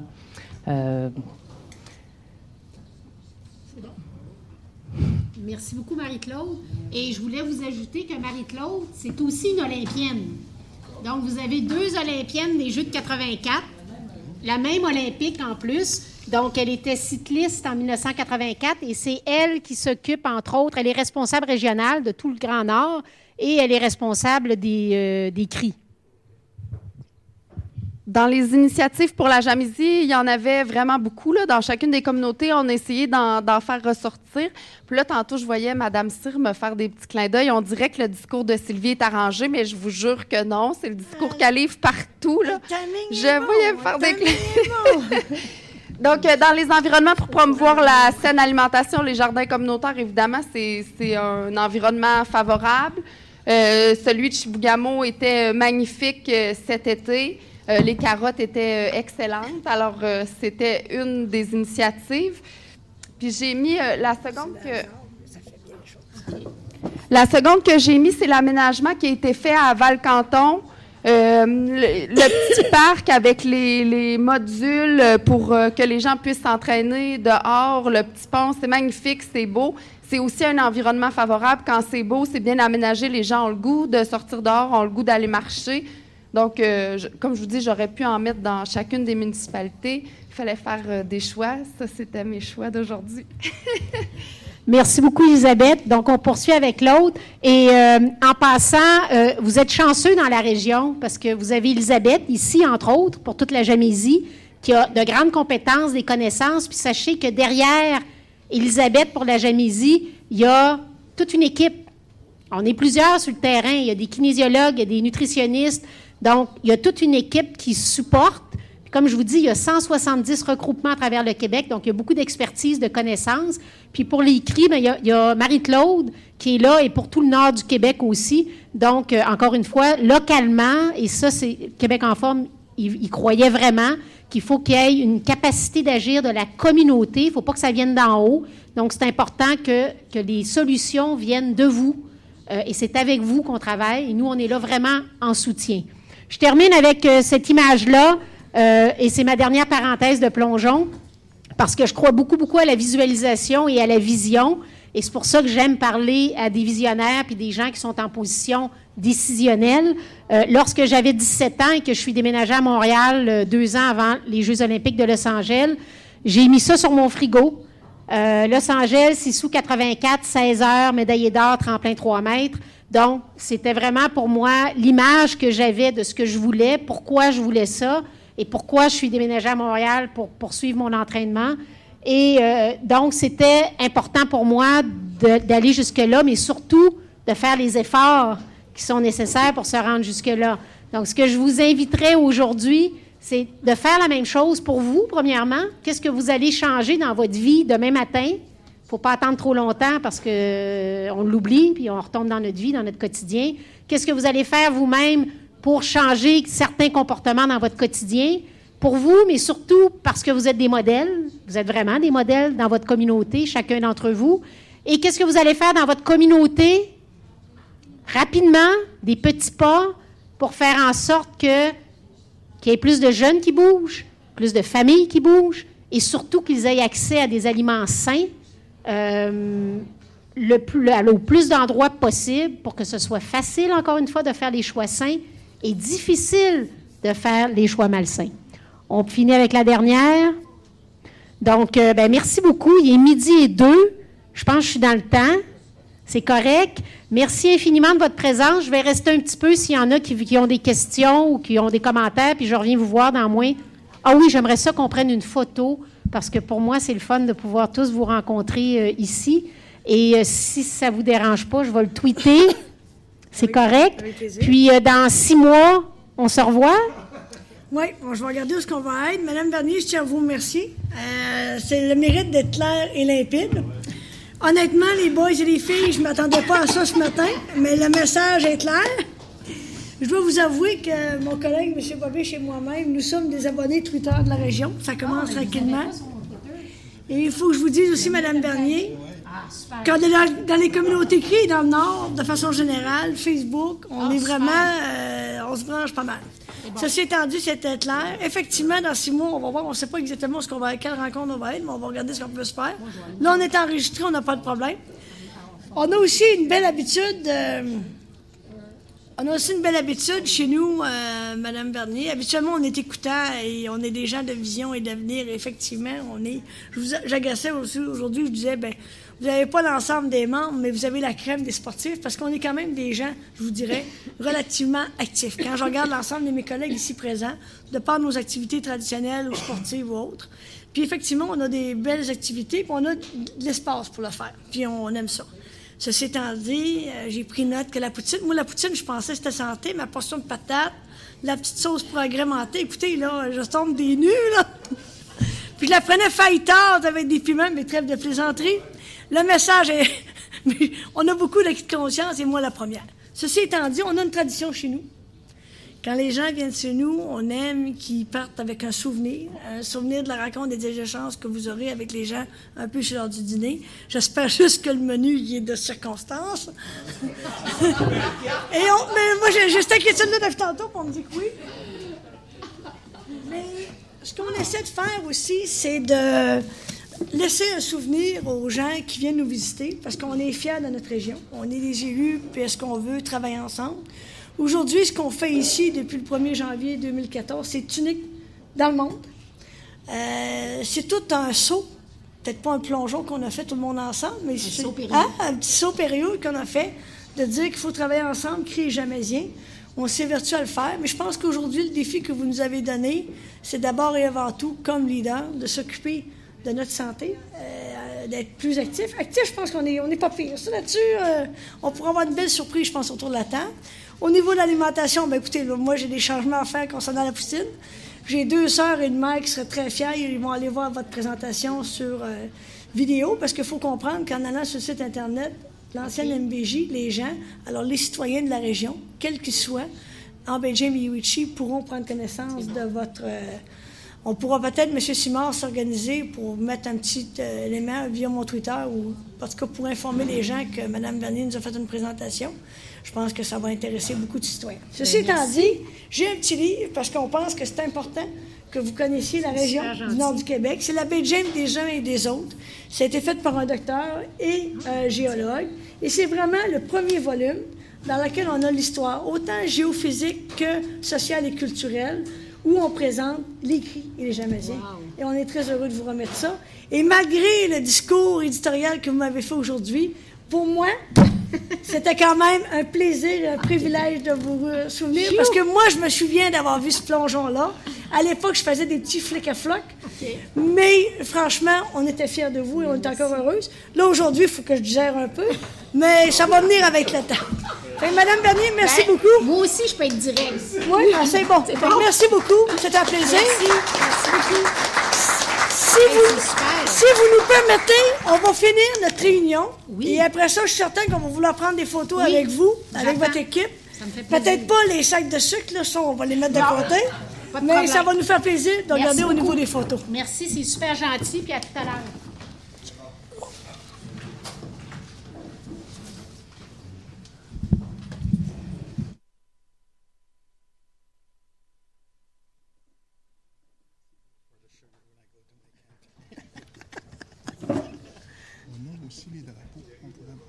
Oui. Il y a 2, 3 petites choses. À l'ordre du jour, notre ordre du jour est complété. On va terminer, mais j'ai 2 choses que j'aimerais vous demander. Premièrement, aujourd'hui, on a fait un exécutif. Moi, ce que j'aimerais, c'est qu'on vote une résolution pour que, bien que ce soit un exécutif et que ce ne soit pas un conseil d'administration, qu'on dise à notre personnel qu'au niveau de notre salaire comme élu, parce que moi, je veux saluer la présence des gens qui sont là, à ce moment-là, que ça soit considéré comme un conseil d'administration pour l'environnement. Je pense qu'il faut être conséquent. Moi, je comprends qu'il y a des gens qui ne peuvent pas être là. Je comprends ça. Mais je pense que j'aimerais ça avoir un proposeur, un appuyant au niveau de l'exécutif pour que, sur le plan du salaire, de votre rémunération, on considère aujourd'hui comme M. Bobiche et M. Ce matin aussi, vous avez dû remarquer sur le 4e mois qu'on a fait. Oui, M. Bergeron? Le mois passé, on n'a pas pu se présenter à Chichasibi. Puis, on a quand même, à cause de l'avion, il y avait des circonstances, on a quand même participé à partir d'ici. Puis, je trouve ça dommage parce qu'on a passé quand même la journée à participer à la rencontre, mais en vidéoconférence. Puis, je pense qu'on devrait peut-être revoir un petit peu notre réglementation parce que on a participé puis on a été quand même brimé à ce niveau-là aussi. Oui, mais ça, je le comprends. Par contre, là-dessus, ce qu'on a fait comme engagement, parce que j'ai été coupé aussi également, mais écoutez, ça fait partie de notre réglementation, il faut le respecter. Aujourd'hui, j'aimerais ça faire l'exception parce que vous êtes quand même plusieurs à vous être présentés. Mais par contre, l'engagement que j'ai pris, c'est que pour la prochaine année, qu'on fasse une révision du règlement. Et ça fait partie des discussions qu'il va y avoir avec notre comité technique. On a eu la même problématique avec M. Poirier, qui avait été à l'AGA, l'Assemblée générale de l'UMQ. On a M. Kuncombe aussi, qui a représenté la région pour une présentation à New York ou ailleurs. On a toutes des bonnes raisons. Donc, ça, il faudra le regarder, de voir quels sont les aménagements qu'on peut faire. Et la préoccupation qu'on a, c'est d'avoir le quorum, puis d'avoir des réunions efficaces. On va aussi revoir qu'est-ce qu'on a à faire. J'ai eu certains commentaires du côté des 2 côtés, écrits jamaisiens, pour voir qu'est-ce qu'ils pourraient faire, qu'on pourrait plus aussi se connaître et échanger entre nous. Parce que nos réunions sont quand même rapides, mais il y a peut-être de quoi à faire pour qu'on puisse prendre plus de temps ensemble. Là, ce midi, on va pouvoir au moins dîner ensemble tout le monde. Encore là, ça a l'air que je suis trop efficace dans les réunions, je vous fais ça trop rapidement, mais on va travailler. Moi, je pense que plus on va avoir des contenus de dossiers qui vont demander des discussions un peu plus longues, je pense que ça va arriver, mais il faut regarder, voir comment on peut arriver à se connaître et prendre les mesures pour faire ça. Et ça aussi, on va en parler avec les gens. Si ça fait le tour pour ça, alors je vous remercie pour ceux qui ont la résolution et on va le considérer pour cette session-ci. Autre point, aujourd'hui, on a la chance, vous avez vu, devant le 4e mois de l'Hôtel de Ville, le drapeau du gouvernement régional de Uchee-James qui a été monté. Vous avez chacun, aujourd'hui, on vous remet une copie du drapeau. Alors, je vous invite, quand on va dans vos communautés, de le mettre sur un des mâts de vos hôtels de ville. Moi, malheureusement, je ne peux pas le mettre tout le temps là, mais là, il va être là un certain temps, parce que quand on a des activités, on change le drapeau. Mais ça va nous faire plaisir de vous remettre à chacun une copie du drapeau gouvernement régional de Uchee-James. Sur ce, je vous remercie de votre présence. Je prendrai un proposeur, un appuyable à l'élevé de cet exécutif. M. Poirier, M. Bobiche. M. Nipoche, we change it for an executive, that's fine. Fait que, messieurs, dames, on s'installe pour dîner. On va aussi prendre une petite photo avec Mme Bernier, le groupe ensemble. La date et lieu de la prochaine, c'est au mois de novembre. C'est le 27 novembre. 27 novembre, à Nemaska. Donc, c'est le chef Wapachi qui va nous recevoir. C'est pas pour ça, ça fait le tour. On n'oublie rien. Alors, bon dîner tout le monde. Merci.